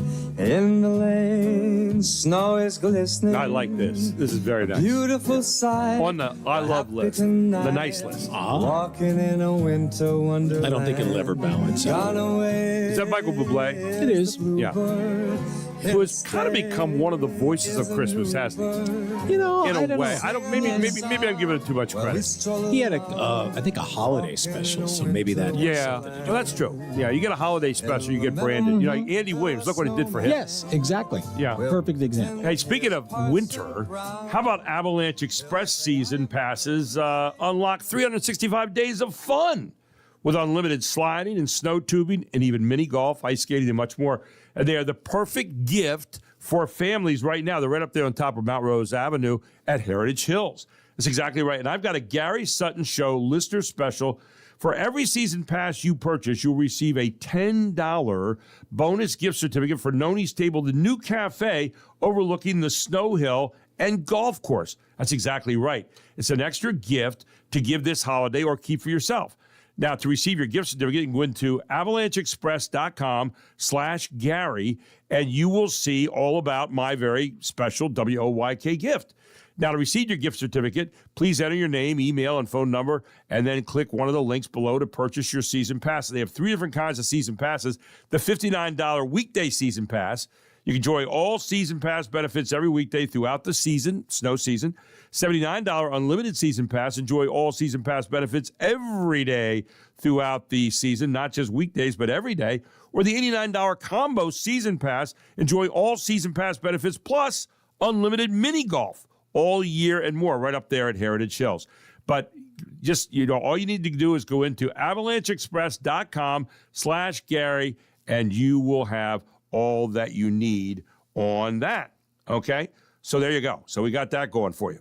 Anyway, welcome back to the Gary Sutton Show here on WOYK. And we are so happy you could join us here on a Friday morning. Yeah, and we want to check in right now with Dr. Gracia Etienne. He and I did a podcast a couple days ago, which we're going to have up next week, by the way, and looking forward to getting it out there for you to see all of what happens with the whole idea of TMI or TMS. And Dr. Etienne joins us here this morning on the Gary Sutton Show. Dr. Etienne, great to have you, and how are you this morning? Good morning, my friend. Good morning on a crisp, cold Friday morning. Yes, very crisp and cool. Now, you're from Haiti originally, and did they have crisp, cool days there? Was it pretty much fairly warm most of the time? Haiti is actually very interesting. Haiti is one of the few countries where in one day you can have snow, sleet, and 80 to 90 degree weather at the same time. Yeah. They are part of the mountains of Haiti where you need an actual sweater coat as the day progresses. Yeah, to stay alive. Yeah. One of the things that I saw today, and Kevin Smith and I were just talking about a little bit, this idea of loneliness. We talk about this season of joy, and for Christmas, for Christians, it's a season where Christ was born, and all of that. And a lot of people, it's a season for fun and enjoying things. We're talking about Avalanche Express here, all the different things. But there is a time for loneliness here. And again, for a lot of people who suffer from clinical depression, loneliness gets kind of exacerbated, doesn't it? Yeah, somehow we don't understand why. I mean, obviously, when we don't understand, we have lots of theories. The circadian rhythm is somehow the changing in weather and change in the numbers of hours of daylight and all these things seems to affect mood a lot. And we see quite a few patients dip quite a bit, and they have their depressive episodes when it's winter time.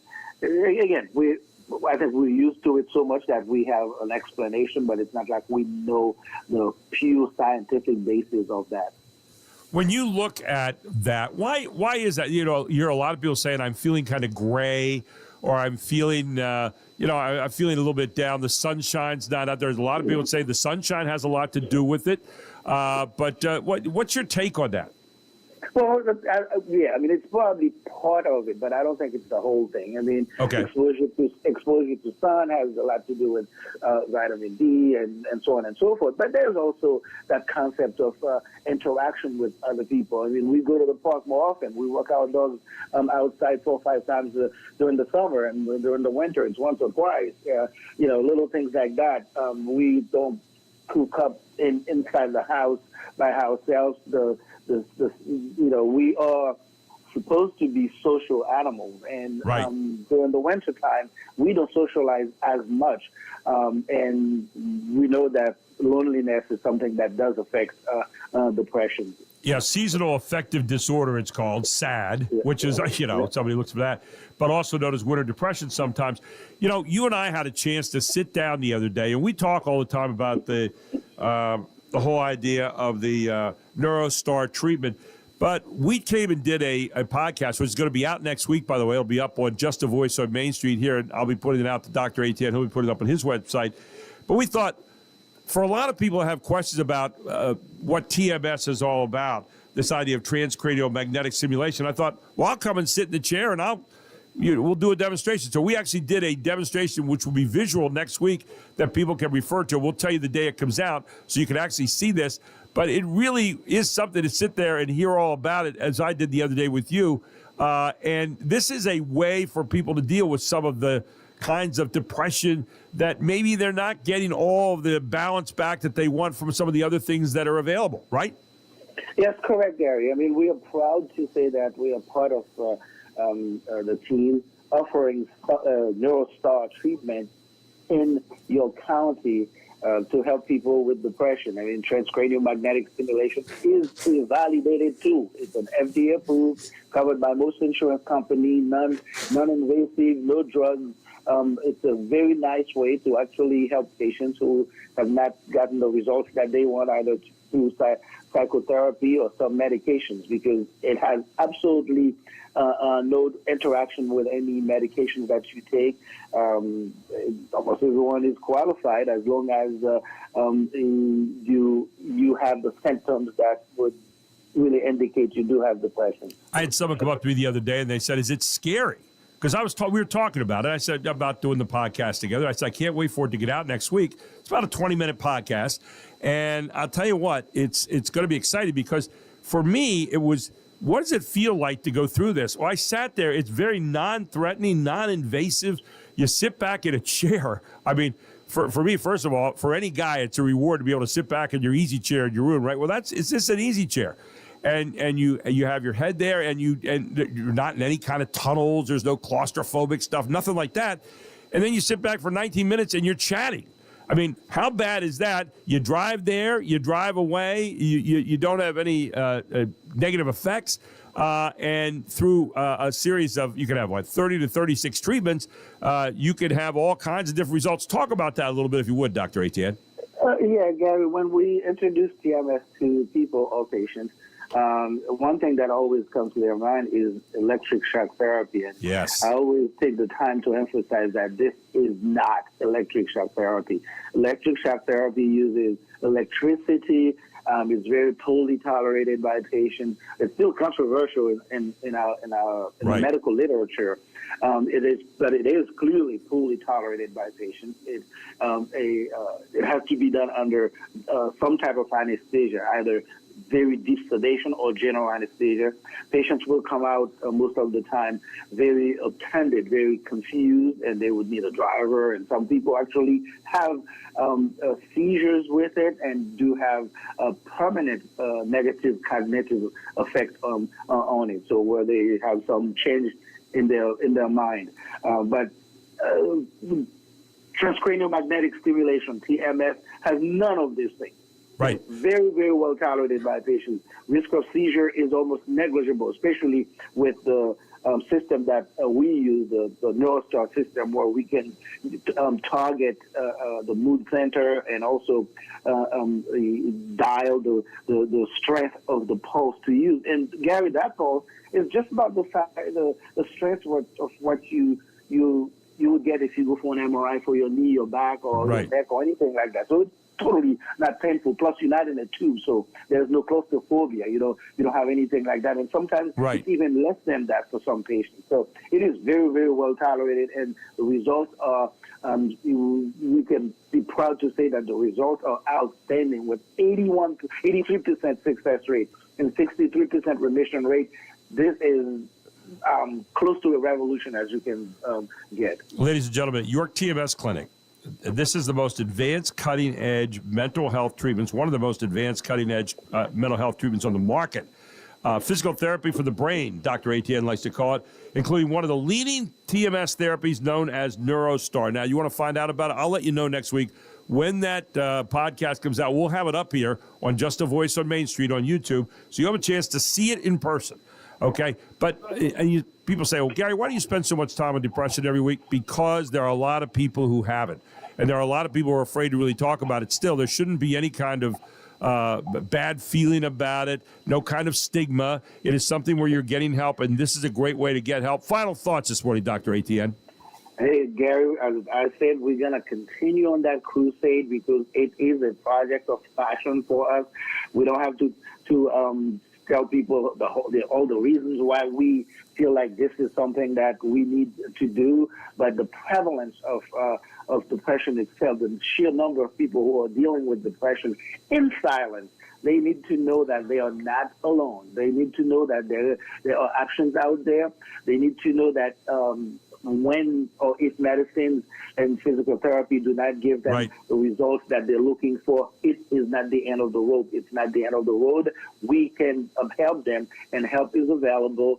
You owe it to yourself to know about that treatment if you know someone or if you yourself is dealing with depression. There are a lot of gifts you give during this holiday season. Maybe one of the gifts of mental health would be a helpful thing here. Find out more about it. You can stop by at 1806 North George Street right here in York. They're glad to help you. They have packets there for you. You can learn more about it. Dr. Etienne's glad to sit down and talk with you, show you the medical research on it and so forth. Maybe even see the NeuroStar treatment chair there and what they use. But find out more about it. You owe it to yourself. Give them a call today at 717-912-6992. That's 717-912-6992. Dr. Etienne, thanks for all you're doing. We're going to have that film out next week, and we're looking forward to getting reaction on that as well, okay? Thank you, Gary. By the way, my favorite secular Christmas song is There's Something About Christmas Time. There's something about Christmas time. Bryan Adams. Oh, my God. Yes. I have goosebumps every time I hear that song. I mean, just the words and the melody and everything. It's just, we find out something new about you every week. You know that. I'm really glad about that, my friend. Have a great weekend, okay? Thank you, my friend. Thanks so much. Take care. Bye-bye. Next up on the Gary Sutton Show, John Cerruti joins us from Heritage Hills to talk about the whole Avalanche Express. That's all underway up there. You want to have some winter fun? Then you need to hear John next. All here on the Gary Sutton Show. We're at 7:49.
We were talking about kindness earlier with Kevin Smith, and my friend Dylan, who takes care of that, is going to put that up on YouTube later on this morning. The first principle of kindness, that'll be at Just a Voice on Main Street, up there on YouTube. Gary Sutton, Just a Voice on Main Street, and the first principle of kindness. It's a podcast that Kevin and I did, first of 8.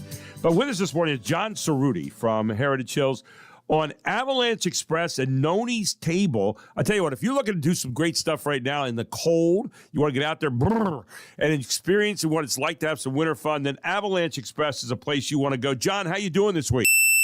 Oh, there's that little thing again. I think we got John back here in a moment. John, good morning. Welcome to the show. How are you? Nope. We'll try again here. Apparently have a little problem hooking up with John. Either that or he's making a big sound like a beep there. So John Cerruti. But Avalanche Express, by the way, has a very big special right now that helps with you and my name. Yeah, it's a Gary Sutton listener show, or Gary Sutton show listener special. And all you have to do is go to avalancheexpress.com/Gary. And I think we've got John now. Good morning, John. How you doing? Hey, Gary. Good morning, sir. John, always good to have you aboard. Avalanche Express, we have a special. We're teaming up this year. For every season pass you get for Avalanche Express, you're going to get a $10 gift certificate to Noni's Table, that great new restaurant right up there on top, overlooking the greens and the snow hill and all that. I'll tell you, you can't spell winter better than that, can you? No, you can't. I'll tell you what, Gary, we're super excited. This is actually a really exciting time because this is the first time in a long time that we were able to actually make snow last night. Wow. So we had the guns on at 9 p.m. They're still going strong. Now, it does take us a few days, and we are Mother Nature dependent because of the weather. But in the last 20-plus years, there's only been less than a handful of times that we're actually able to be open Christmas week. So Wow. This is massive for us. We're really excited. It's going to be a great year. Yeah, I mean, I'm looking forward to it, and I'm excited. And you and I, I noticed last week you bravely said, hey, if you go down, Gary, I'll be right behind you. Yeah, it wasn't like John Cerruti's going to go down the hill and I'll be behind you, but I will be a trendsetter this year. I will come up and do it. I'm going to do it, and I'll let you know the night, and you and I will go down there, and we'll show I'll tell you what, Gary. how much fun. We'll race, sir. We'll go down, we'll race. Yeah, see, you're a veteran, though. You know about this stuff. I'm a rookie. I've never done it yet. But whatever happens, John, we'll have a great time. And I know one thing for sure. You and I will gather at Noni's Table afterward and talk about it over a cup of hot cocoa or coffee or whatever, a latte. I don't know. But we'll have a good time with it. Hey, tell people a little bit about what all is available up there this year with the whole winter thing going on. Avalanche Express is part of that, but there's a lot of other things going on, too, there, right? Yeah, there are a lot of other things. Explain a little bit about Avalanche Express. This is really our kickoff weekend. We have the start of our 8 and under Mike tournaments this weekend. So you're going to see a lot of people coming to play hockey there. Concessions open today. We have arcades not only where the pro shop is, but we also have a building out on the Avalanche Village. They'll have arcade games as well out there. We have Noni's Table. We also, what we did was, for our Avenue restaurant, we did adjust our hours for happy hour as well. The hours for happy hour are 4:30 to 6:30 now. Okay. So gives people a little bit of time. Instead of going home first, they can just come right out.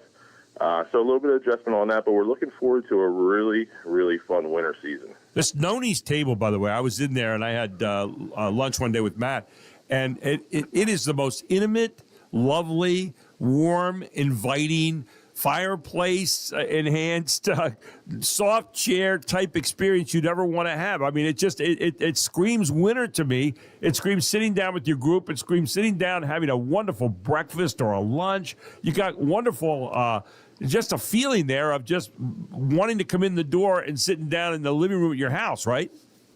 I'll tell you, Noni's Table is an amazing addition to Heritage Hills for multiple reasons. One, it's named after a family member, which is awesome to have a story behind it. Two, we have a local roaster. Our coffee beans are all sourced locally, so everything is local, and we're really pushing the farm to table. So we're pretty much focusing on trying to buy as much local as we can for that restaurant.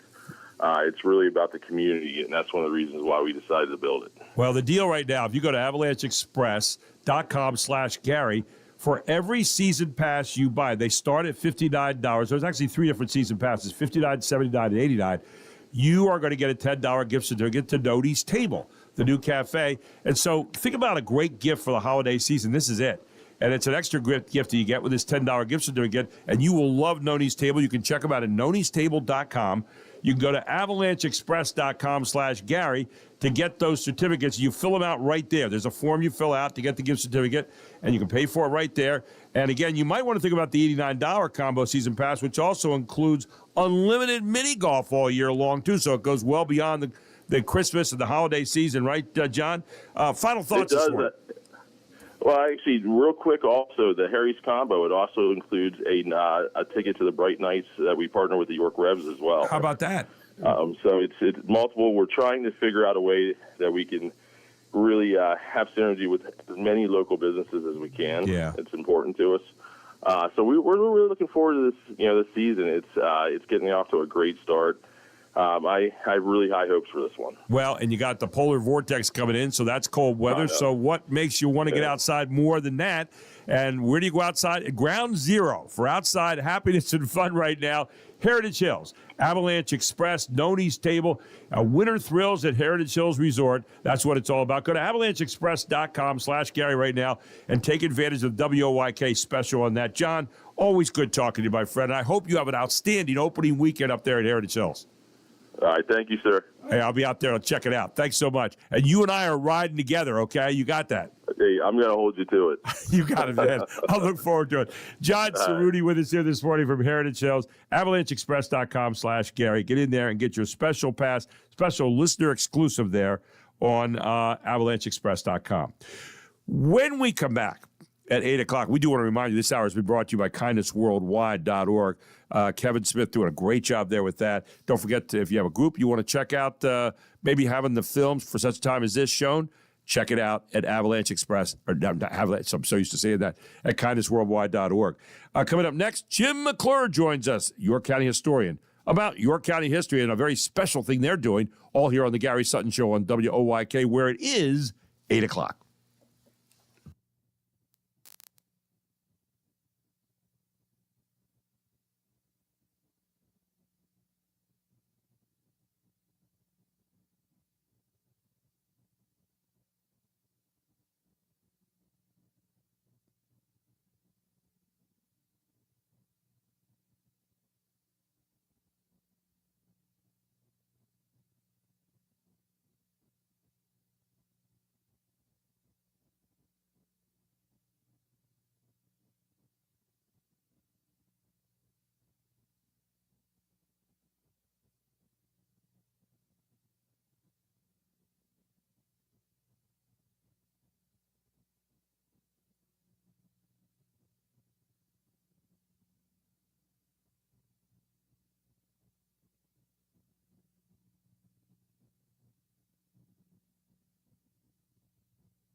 This is York's only local show on York's only local station. This is the Gary Sutton Show on WOYK. Listen to your show every day. It's really good. I have you guys on every morning to wake up to. Gary Sutton, mornings 6 to 9 on Sports Radio 98.9 FM and 1350 WOYK. All the things you're talking about are all the things we're talking about. It's Main Street America every day. And you're getting your money's worth. You're a brilliant mind, tremendous experience. You're great for the community. The Gary Sutton Show on York's first station, WOYK. And it's a great day, and it's good to see you. Now, broadcasting live from WOYK's downtown York studios inside Wellspan Park, here's Gary Sutton. Rocking into a final hour on a Friday morning. Here it is, the Gary Sutton Show on WOYK. Main Street of York in York County. Mark McKenzie with you this morning. I am Gary Sutton, and glad that you took the time out to join us today. We are just excited every day. It's Christmas in here every day. Christmas Eve here every day.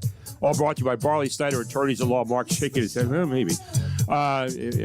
He had a mild McKenzie frenzy this morning. Yeah, just a little. Mild. And by comparison, if you see Mark over the years, there was a time where Like if he had a McKenzie frenzy, duck. Yes. I mean, there were things that were flying by verbally and otherwise, and it would get ugly. It would get ugly. But It's very mild today. But now. The maturity, the age, he's mellowed out a little bit. It's nice to see. It happens to us as we get older here. Yes, I agree. Yeah, our show brought to you by Barley Snyder, attorneys at law. You can go to barley.com and check them out today right here in York. They're 100 East Market Street. You can give them a call at 717-846-8888. Open 9 to 5 weekdays. And I'll tell you what, you want results? You got a business, you're in civil law, you want results? Barley Snyder is the place to go when it comes to that. And they are ready to help you in 29 different areas all across Pennsylvania and Maryland. Barley Snyder, attorneys at law. Check them out today at barley.com. This hour of the Gary Sutton Show brought to you by Regents Glen Country Club, yes, where I am a member. I just took a friend of mine, Thaddeus Robinson, there the other day to get some materials to maybe become a member. I said the rates are as low as I have ever seen them to be members of a country club with a family. It's unbelievable. And when you become a member of the country club, you have access to a great Arthur Hills golf course. I mean, the golf course is immaculate. And Thaddeus and I decided we're going to make a tee time here coming up. He plays golf, so we're going to get out there and kick it around. An 8-acre driving range, a small practice range for your short game. And then you've got, in addition to that, it's a lot more. Swimming pool, workout center. You've got bocce ball. You've got at nighttime, a lighted bocce ball. You've got... what am I thinking of? The tennis courts. You got pickleball courts. Mark and I played on those already. They're really nice. You've got activities going on all the time. You got the Fairway Table restaurant there where you can sit down and just have a nice adult beverage, sit back with friends, or maybe have a little dinner. Lunch, dinner, anytime's a great time there. We got a 19th hole at the back of the pro shop, a well-stocked pro shop, and all kinds of plans coming up for the future. It is a fantastic place. And right now, and I'm telling you what, you want to become a country club member, you want to go someplace where you can have a lot of fun anytime, Regents Glen Country Club is a place. They have membership fees right now that are as low as they will ever get. Why don't you call and find out about it today at 717-747-1919. Ask about a tour. Ask about getting some application materials. Go to regentsglen.com, and you can see it all. It's at 1000 Golf Club Road, right across the street off Indian Rock Dam Road, right across the street from Indian Rock Dam School is the entrance. And you can go in there and check it out, and they'd love to show you around. Great people out there. Lacey and all the good people are ready to help you today. Regents Glen Country Club, sponsor of this hour of the Gary Sutton Show. And now we welcome in, as we do every Friday morning around this time, Jim McClure, York County historian, and he's always got something interesting for us on a Friday morning. Good morning, Jim. How are you? Doing well, and I well remember those days of McKenzie madness, and I'm glad we have McKenzie. I'm glad we have McKenzie modulation now. McKenzie modulation, yeah. And another word. Yeah. He's had more stuff in the last year that have been attributed to McKenzieism than anybody I have ever seen. We have McKenzie standards for food now. We have McKenzie standards for various issues. This is a McKenzian atmosphere in here. I'm telling you. He's even more in the map today than he ever has been. Well, as he should be. As he should be. That's right. You know, and more adulation than I could ever remember. People are always saying, hey, Mark said this. Mark, I said, okay. It's like the book according to Mark, but not that Mark, this Mark. So there you go. Anyway, we're kidding a little bit. But, Jim, great to have you in this morning. Now, you have a thing going on tonight at the History Center event about some things having to do with the Union Lutheran Church and what's going on there. Talk a little bit this morning about what you have for us today. Yeah. Interestingly, that next Thursday there's going to be two moments in York County. There's going to be on that day. There's going to be York County history storytellers, which is a time for the York County history community to come together and talk about and tell stories about our past. And that same night, on December 11th, Harb is going to be hearing the plans to build affordable housing on the site that formerly was at Union Lutheran.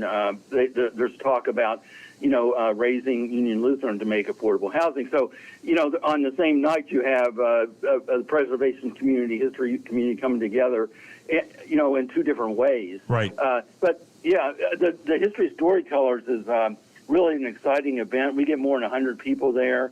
In the past, we've got 200. It almost is ready to sell out. But there are a few tickets left, I believe, and it's at 6:30. It starts at 6:30 on December 11th, and a time for storytelling. Really, I compared a little bit to a campfire. Where you get around and tell stories. And last year, I used that metaphor, and some people thought we were actually going to have a campfire, but it's more of a time to get together at the York County History Center and tell stories about our And past. I said tonight, it's actually Thursday night, so I want to make sure I get that right. 6:30 Thursday night at the York County History Center. If you'd like to get out there, why don't you check it out right now? And, Jim is, by the way, the author of Never to Be Forgotten, which is a year-by-year history of, York County events. You can find his book, by the way, down at Brown's Orchards or right there at the York County History Center. So if you're stopping there at the History Center next week, good chance to pick up the book as well. But, Jim, what else is going on right now that we ought to be aware of today? Because there's a lot of things happening. You talked about Union Lutheran Church, and it's always sad when you see a kind of a historical site in a way demolished, and yet at the same time what we look for is a rebirth too of York and how to take that which is demolished and turn it into something very, very special. Talk a little bit about that if you would. Yeah, the good news is to people that are into York County history and preservation and so forth is that really we don't just willy-nilly tear down buildings. Right. And in fact, in the last 35 years, in the city of York, I can't recall one. A significant building that we tore down. We tore down some old warehouses and so on. But even today, we're using warehouses for housing and other types of things. So that's the good news. But the idea of Union Lutheran is that we need affordable housing in the community, and the congregation can no longer support a church that size. So the idea is to tear down the church, and there's a developer that is ready to build affordable housing there. But it has to go, and this is one of the reasons I think that we haven't had very many real issues involving demolition, is that HARB is in place, Historic Architectural Review Board, and it reviews cases like this and then makes a recommendation to City Council. So, this is we need affordable housing, no doubt. We also need, for a number of reasons, to protect our historic structures. So there's going to be the start of the process to decide that at 6 p.m. on December 11th at York City Hall. I'm the voice of the Spring Garden Band, and we've done concerts inside Union Lutheran Church. And I'll tell you what, a beautiful place inside there. I mean, absolutely stunning. But as you said, and it's kind of sad to think about it, that the congregation can no longer support a church of that size. I mean, it's huge.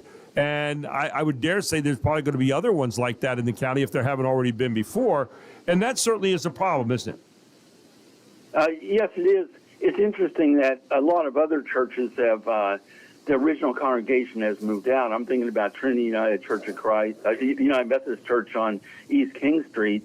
It's the same situation. The original congregation could no longer support it, but a Latino congregation moved in there and made the repairs, and it's the church is whole again. And that's great. And that's happened in a number of different places across the city, that another congregation will move in and do work there. There's also other things, like, for example, to retain the historic facade, but build something behind it, and that's happened before. And also, we've done other things like the Strand Capitol moved in to the building next door at one point in its past.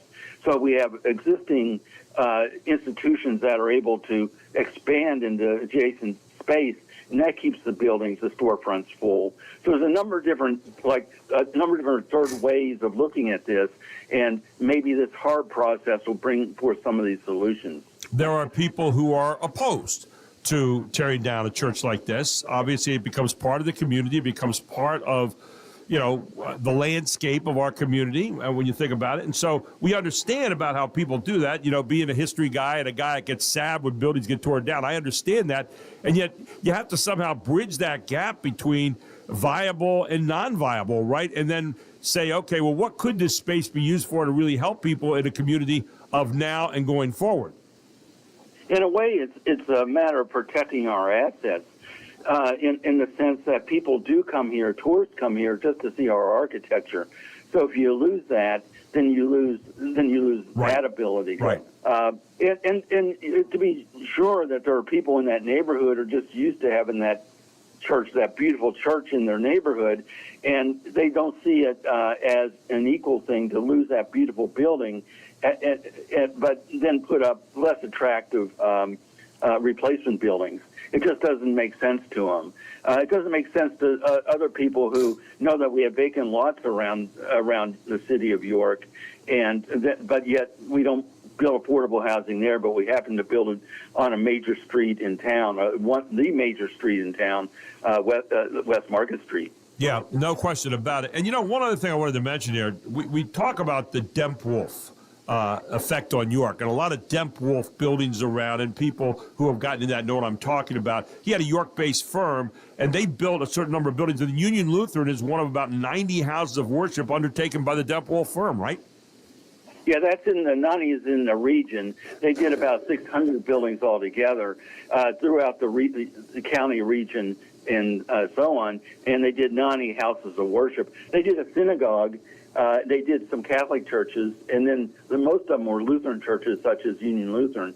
And it's interesting that this particular church was the principal in the firm was by John A. Demp-Wolf, and this was his very last commission, his very last building over a 50-year period. Demp-Wolf did, York City Market, which is demolished, but York Central Market, which we all know, and many other significant buildings that we recognize around the city and county. Yeah, there are some right around there, around the Central Market, too, that have the Demp-Wolf stamp on them, so to speak. So very interesting. I'm going to be interested to see what happens at the in that December meeting there of HARB and what they do with all this and the final plans on that. But you're going to be out there Thursday night at the York History Center, 6:30 with the York Storytellers, and always a wonderful time. Almost sold out, so get out there and check out York History Center. And really appreciate you being with us here this morning, Jim. Always good stuff, and I hope people pick up the book. Great gift for the holidays, right? Never to be forgotten. Get it at Brown's Orchard or at the York History Center. Any other place you're going to be here in the upcoming weeks? Well, as a matter of fact, we're at Brown's. Scott Mingus, the Civil War historian, and I are going to be at Brown's on December 20th to sign books from 12 to 3. Great. Hope to see people out there. Couldn't think of a better place to be, and a lovely atmosphere there. Always great to have you on, Jim. Hope you have a great weekend. Thanks again for this wonderful information, and we continue the story of York next Friday with you here on WOYK. Thank you, my friend. Okay. Thank you, Gary, and please keep Mark in line there. I've long since stopped trying to do that, but it's just kind of, trying to be the rudder to the ship, so to speak. Anyway. Thank you, my friend. Have a great weekend. Talk to you next Friday. Jim McClure here on the Gary Sutton Show on WOYK. When we come back, We have some news you might have missed. We've got some odds and ends. We've got some other things that Mark's got for you, all straight ahead on the Gary Sutton Show. It's a Friday morning here on the main street of York, all here on WOYK.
Eddie Murphy is a Detroit cop on vacation in Beverly Hills. I just got off the phone with Inspector Todd in Detroit. He says if you're out here investigating the Tandino murder, you needn't bother coming back. I don't want to take it anymore. For a man who claims to be on vacation, you look a lot like you're on a stakeout. Stakeout? No. I'm picnicking. This is like a picnic area. I have to ask you some questions about Michael Tandino. I've never been to a cell that had a phone in it. Can I stay for a while? Because I ordered some pizza. We have 6 witnesses that say you broke in and started tearing up the place, then jumped out the window. Eddie Murphy, Beverly Hills Cop. Of course, you had Beverly Hills Cop 2. And, it was 41 years ago today on this date. Yeah. 1984, he broke out. I mean, he had done Trading Places with Dan Aykroyd a little earlier.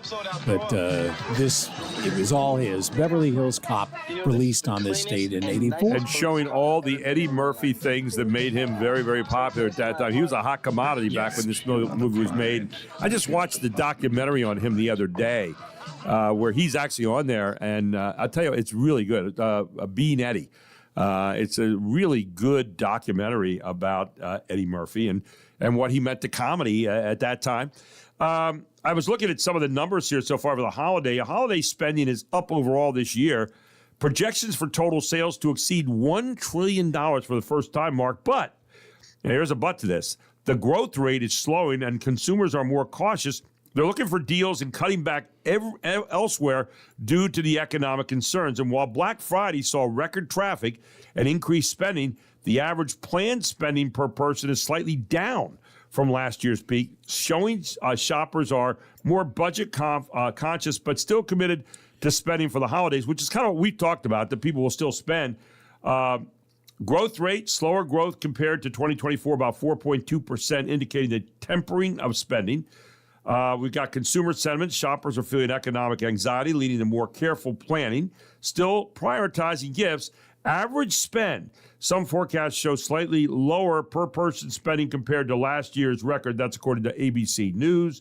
And the other thing is that we're seeing, and that this is incomplete so far, that people are traveling less for the holidays this year. We'll wait and see if that comes to pass or not. But according to, tickets that have been bought so far and so forth, it looks like people are down a little bit on the traveling aspect. So we'll see if that comes to pass or not. That's not a final statement by any means, but kind of interesting to see what's going on out there. Speaking of the economy, we're expecting a jobs report at 8:30. So we'll see what happened in the month of November. And looking at CNBC's website, check this out. Netflix to buy Warner Brothers film and streaming assets in $72 billion deal. Wow. That's amazing. Netflix. Yeah. Wow. What a giant they become. Yes. By the way, you were talking about, business reports coming out later on this morning. American manufacturing contracted for the 9th straight month. A survey showed as uncertainty tied to ever-changing tariffs and the historic government shutdown weighed on business. We forget about the shutdown, but it had a big weight on business this year. A closely followed manufacturing index fell to a 4-month low of 48.2% in November from 48.7% in the prior month. The Institute for Supply Management said on Monday, any number below 50% signals contraction going down. We've seen that. We've seen some other things out there as well. Layoff announcements this year have now topped 1.1 million this year, the most since 2020 during the pandemic. That's according to Challenger, Gray, and Christmas.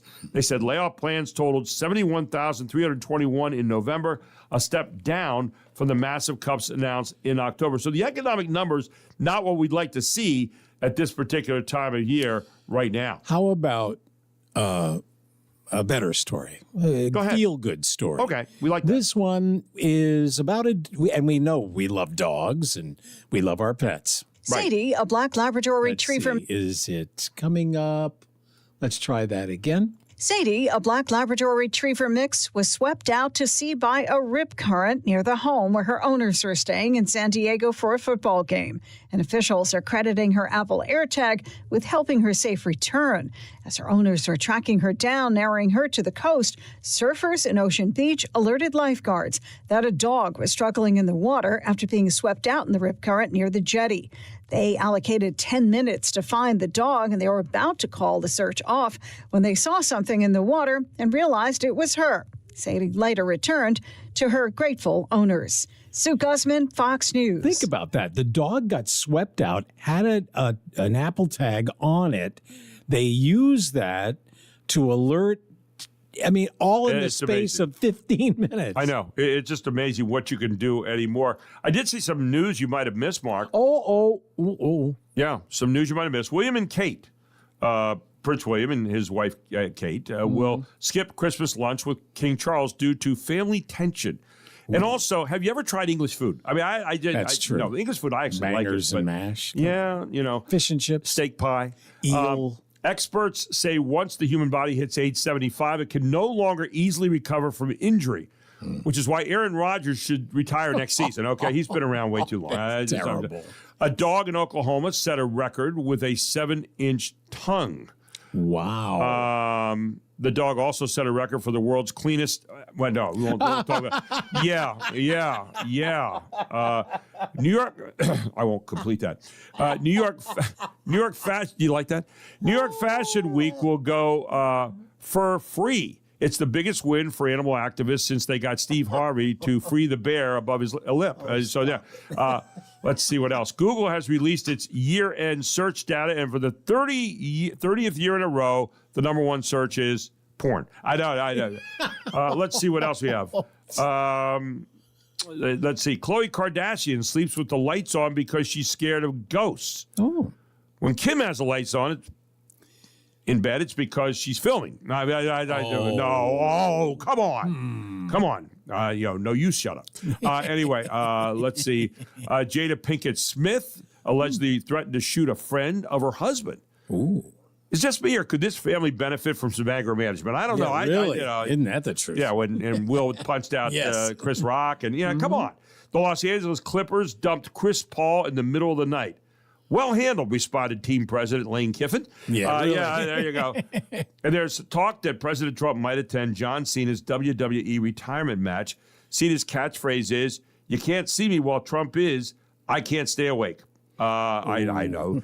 President getting roasted a little bit this week for falling asleep during a cabinet meeting a little bit. And, hey, the guy's a little older. Come on. We give a little bit of credit there. And so there you go. That's just some of the things that are happening. News you might have missed, and maybe you wish you still had missed it.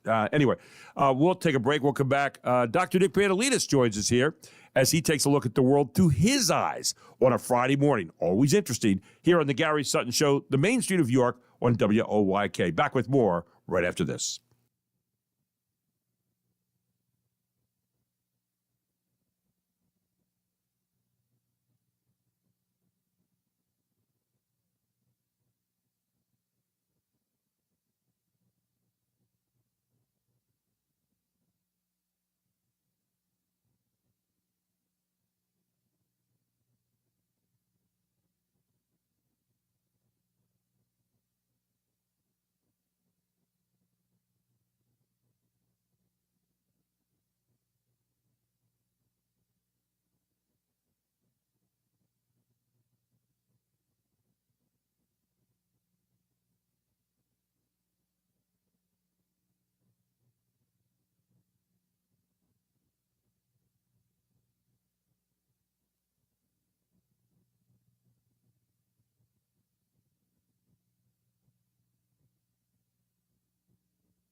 children's eyes.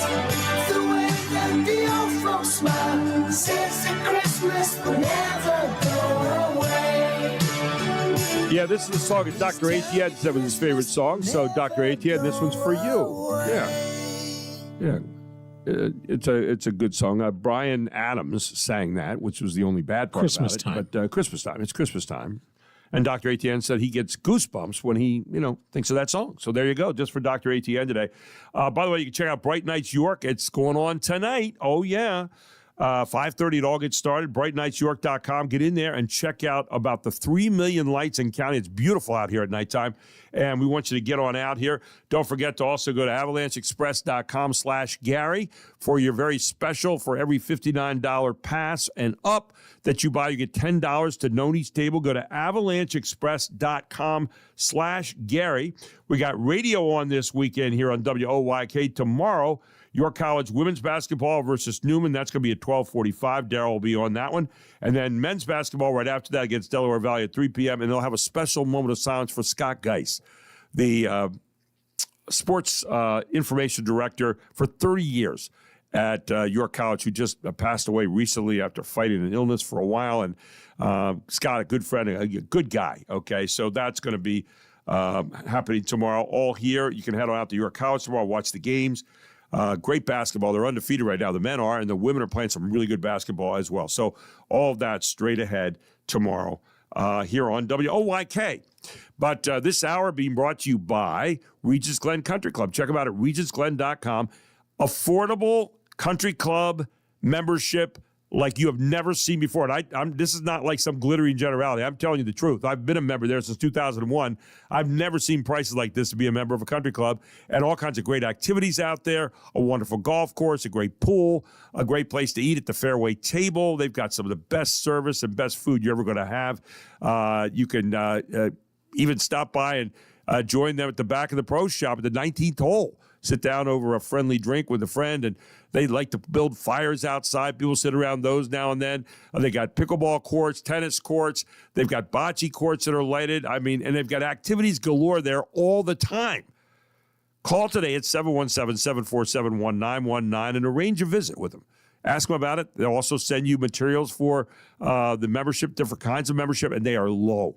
And they got some great plans coming up for the future for Regis Glen as well. It is a chance to join right now and really enjoy the benefits of being in the country club at a very affordable price. With that, we turn right now to Dr. Nick Pandelitis, who we did not get to talk to last week. And frankly, I barely got by the week without that. It's such a part of our habit here, Mark, every single Friday. And he joins us today to take a look at the world through his eyes. Good morning, Dr. Nick. How are you? Good, Gary. How are you doing? We're doing great. Did you have a good Thanksgiving with your family? We did. We drove down to see my daughter in New Bern, North Carolina, and okay. So I was just with my one daughter and her family. But Christmas we'll all be together. But yeah, we had a very nice time. So did the rest of the family feel profiled that you weren't there with them at that time? I mean, it wasn't. Well, sort of. Allie and Jim went to see his parents and had dinner with his family. Okay. And then Faye and Daniel had dinner with his parents. Okay. So yeah, everybody was sort of just. So it all worked out. Spread out. It all worked out. So yeah, it was. So what have you been looking at this week? I'm always interested in where you are. You're a guy who looks at the news and watches things going on and keeps an eye on them. So what's jumped out at you in the biggest discussion this week out on Main Street?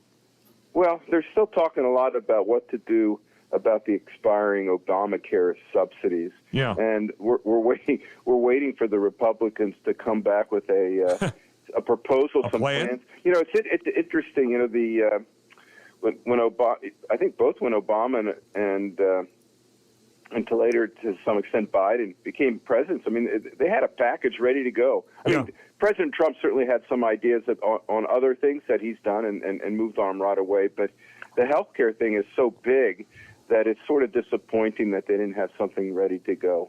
I mean, the reality is the same competition and transparency and lighter regulation that has made just everything in our market cheaper. Right. That would help medicine. And in fact, those things have been that is transparency, deregulation, competition, have been applied to things like LASIK surgery, cosmetic surgery. Right. And what has happened is prices have dropped dramatically. So, it's not that it's not understood what needs to be done to lower prices and improve access as well as outcomes. It's just there's too much political wrangling to get it done, apparently. Well, you know what? Chris Markowski, who's the watchdog on Wall Street, joins us about 6:35 every Thursday morning here on our show. And he said yesterday morning, he said, when McCain cast the deciding vote and to shoot that down when the president came in, again, Blavio said, well, that was McCain getting even with the president. But he said if it wouldn't have been McCain, it would have been somebody else. He said Republicans have no interest in changing this system really because the healthcare companies are paying so much money into the hands of senators and representatives, they'd lose money if they change the system. Do you get that cynical about it? What are your thoughts?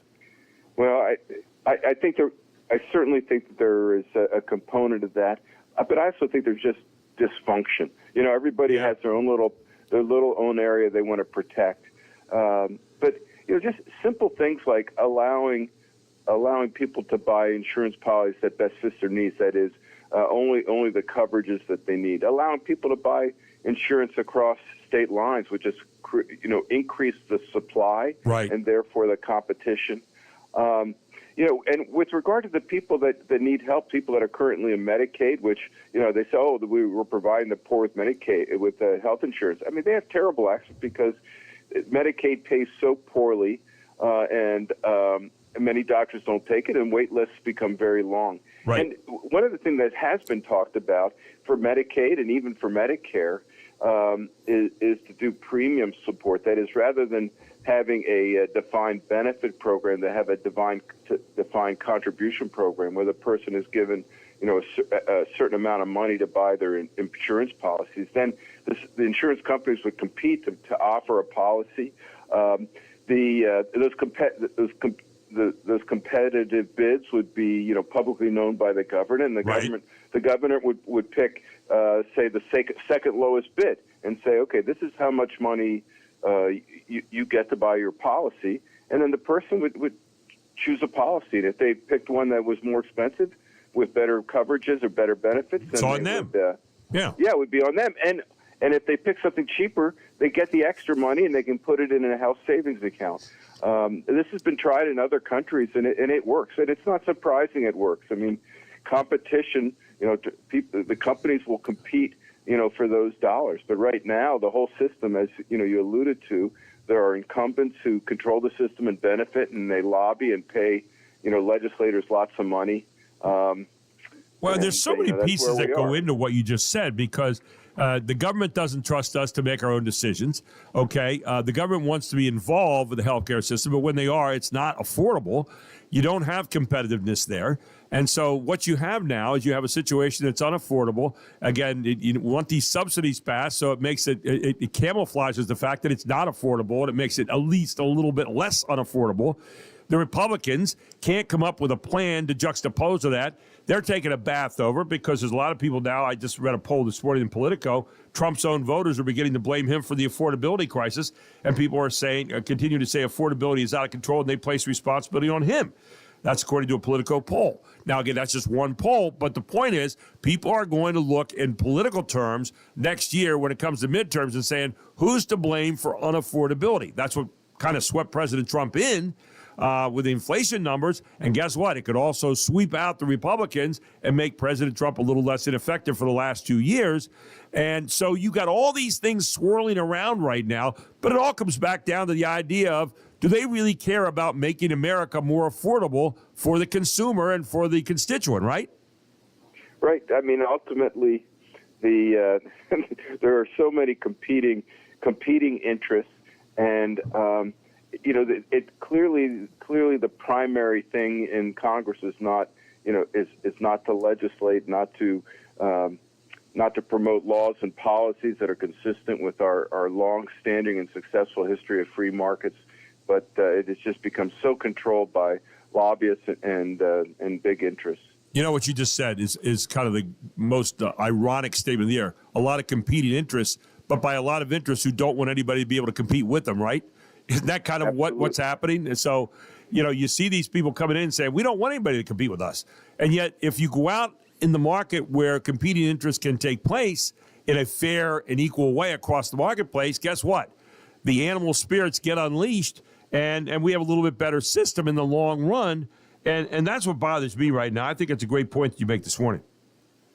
Yeah, and, the thing is, it doesn't have to be perfect. It just needs to move in the right direction.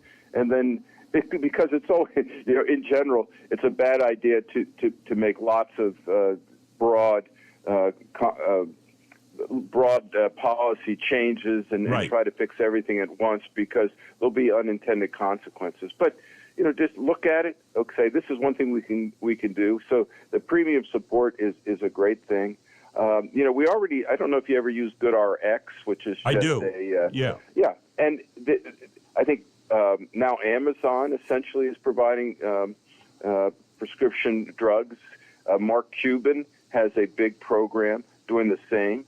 And essentially, they're just great big buyers, and as a result, they can offer you prices for your medications that are less than what you would get with your insurance policy, just paying the so-called deductible on the medication. So we know those things work. It's just a matter of having the discipline, and the honesty to make it happen. Yeah, boy, emphasis on that last one, the honesty.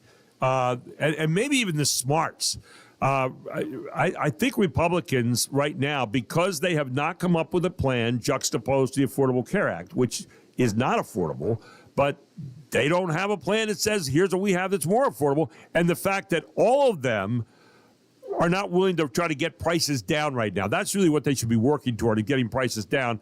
And of the two, the ones that are going to get blamed the most in this, the ones that are in power right now, who are the Republicans, they're going to take a bath next year, I think, in the midterms, if things don't change between now and then. And I have my doubts at this particular point, Dr. Nick. Final thoughts. Yeah, I mean, I agree 100% that it'll be ugly. Hopefully the fire will be lit and there'll be some changes, and maybe there's something going on we're not hearing about, but I'm not optimistic. Well, and I think to some degree now the Trump administration is saying, are you going to believe your lying eyes and ears and pocketbooks? Are you going to believe what we're telling you? The same thing happened with Biden. Are you going to believe your lying eyes, ears, and pocketbooks? Are you going to believe what we tell you? Guess what? At the end of the day, people believe their lying eyes, ears, and pocketbooks because they don't lie. And that's going to be what is a determinant, I think, here in the long run when we get to that particular point. No, I think you're absolutely correct. I mean, people, you can't tell people that they don't understand reality. Reality is pretty easy to perceive. Yeah, it's like the guy that walks in and sees his wife in bed with another man, and she says, are you going to believe your lying eyes and ears? Are you going to believe what I tell you here? No. It doesn't work like that. So anyway, hey, always good to talk to you, Dr. Nick. Thank you so much. Have a great weekend, and we'll catch you again next Friday morning, okay? All right, I'm looking forward to it. I'll see you, Gary. Thank you, my friend. Have a great week. Dr. Nick Bandolidis with us here, formerly blogged under Dr. Wright, but he's got some very interesting thoughts, especially having been a doctor there on healthcare. And again, when people get around to wanting to lower the prices overall together, then we'll be starting to make some progress. Until then, it's all political sham. It's all political sham right now. And just political ineptitude as well, especially for Republicans at this particular point. I put a lot of blame on them for not coming up with ideas. You can say, well, you shouldn't blame them. Yeah, you should. You look around at people and you say, here's where the blame goes. I don't care if it's an R or a D behind it. We don't keep score. We just try to keep truth. We'll take a break. We'll come back with some final thoughts this morning here on the Gary Sutton Show on WOYK, where it is 8:48.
We've got 6 state championships going on in the PIAA this weekend. By the way, PIAA Executive Director Bob Lombardi will be with us Monday morning at 7:35. He's retiring as of December 31st. He's been there since 1988, Mark. Wow. I got to know him back then when I was starting to do games, and just a great guy. And he's going to talk Monday about what he's seen over the last bunch of years, because they made big news this week, adding the 35-second shot clock for basketball, which will be happening not this season, but in 28-29. But coming up this afternoon, and you can watch it on PCN, by the way, Bishop McDevitt, actually it'll be tonight at 7 p.m. Bishop McDevitt playing against Roman Catholic out of Philadelphia for a state championship. Bishop McDevitt, one of the great football powers here in the area for a long time. And Farrell will be playing today at 1 o'clock against the Southern Columbia Tigers, another group that has won a ton of games over the years. They've had a coach there for about 1 million years who just has fashioned state championship teams time and time and time again. They're up there in kind of the Selinsgrove area. But Roman Catholic and Bishop McDevitt tonight at 7 p.m. on PCN. Don't forget, tomorrow, we said right here on WOYK, we're going to have basketball starting at 12:45, and also at 3, girls and boys doubleheader, our men and women's doubleheader. Newman, women will play at 12:45, and at 3 p.m. it'll be the men against Delaware Valley in a big game. The men undefeated. And, of course, before the game, they'll have a moment of silence for Scott Dice, who was 30 years the sports information director over there, just part of the whole York College community. I do want to remind you also tomorrow at 4 p.m., they're having a sale at Thomasville Country Auction. That's right. It's going to be outstanding mid-century Brasilia furniture. Lights, decor, turquoise, silver, Indian jewelry. I mean, this is really interesting. 1960s Royal System by P. Canovias, wall component. Rare 1970s 3-tier swing bar roll around cart by Milo Bachman. Vintage glass enamel flowers by Bovano. Mid-century hanging chandelier. Two pairs of mid-century table lights, mid-century table light with dual shade, statues, Broyhill Brasilia, walnut highboy chest, 2 Brasilia headboards, 2-door Brasilia credenza. You getting a little theme there, Mark? And all of that. Now, at the risk of developing a brand new vocabulary, go to ThomasvilleCountryAuction.com right now. Hit auction date. Tomorrow is December 6th, and you will see every item up for bid tomorrow on that sale. It's going to be an interesting one. I think get out there at 4 p.m. You're really going to enjoy yourself, and it's warm inside there, too. But, Jack and Cheryl Hooks are ready to help you right now with your sale. Give them a call today at 717-764-5403. Have them come out to your home, look at all your items, talk to you about the sale, answer all your questions. They'll even tell you about how they can hold the items from your house to their auction house, and then get the right sale or multiple sales that will best take care of the items you have. And if you're selling your real estate, Cheryl can do that for you and save you lots and lots and lots of money. Find out all about it today. Jack and Cheryl have been doing the business for over 40 years. They're the ones I trust. They're the ones I have used. I have been a consumer. And again, I love the work they do. Jack and Cheryl Hooks at Thomasville Country Auction. They have a sale tomorrow at 4 p.m., Route 30 West at the railroad tracks in Thomasville. So today is AFL-CIO Day. Yes. International Volunteers Day. Thank you, volunteers. Sure, right. Thank you. It is Krampus. What was it? Krampus something. You Krampusnacht. Krampusnacht. So this is the awful. Night. Don't watch the movie Krampus, by the way. It wastes like 2 hours of your life. You can never get it back. And it's like evil, like anti-Santa. Yeah, almost. It's just awful. Yeah. I mean, awful, I'm telling you. And I can't tell you how badly I don't recommend that movie. And you just wanted to discover. I just was in an afternoon of, I got nothing else to do. Here it is. And I thought, oh, what did I just do after I watched that movie? Yeah. It is National Blue Jeans Day. Yeah. I wore some yesterday. America's national outfit. Yeah. Don't forget our food holiday today, something you probably have never heard of. But you could sound really erudite if you use this. Sacher Tort. Sacher Tort. Sacher Tort. Yeah. And it is chocolate. It almost says you're asking a question. How's your tort?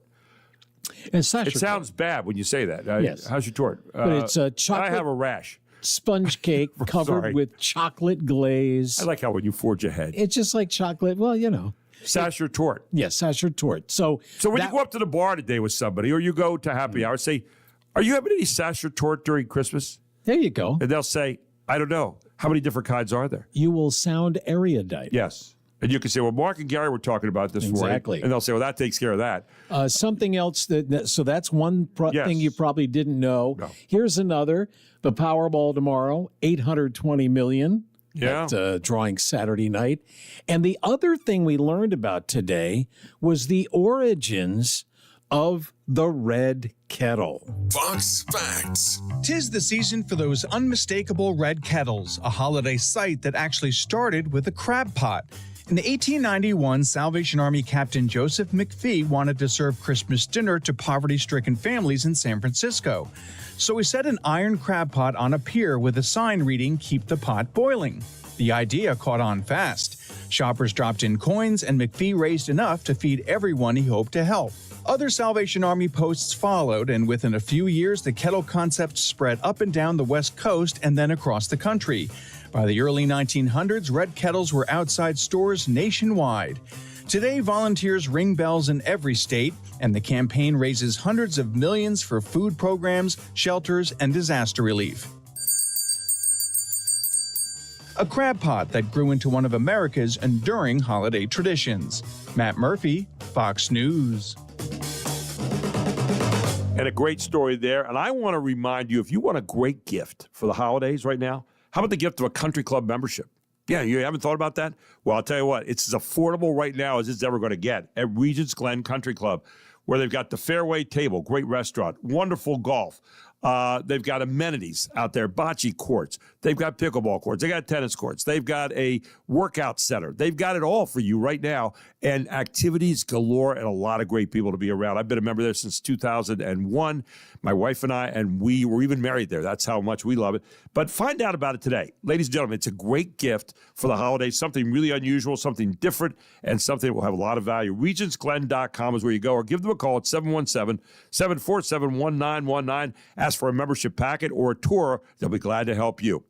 Well, thanks for joining us this week. We've had a great time. Thanks to Mark. Thanks to all of you for listening in. Hope you have a great weekend out there. Enjoy yourself. Don't forget, Bright Nights is right here tonight. I'm Gary Sutton. It is 9 o'clock.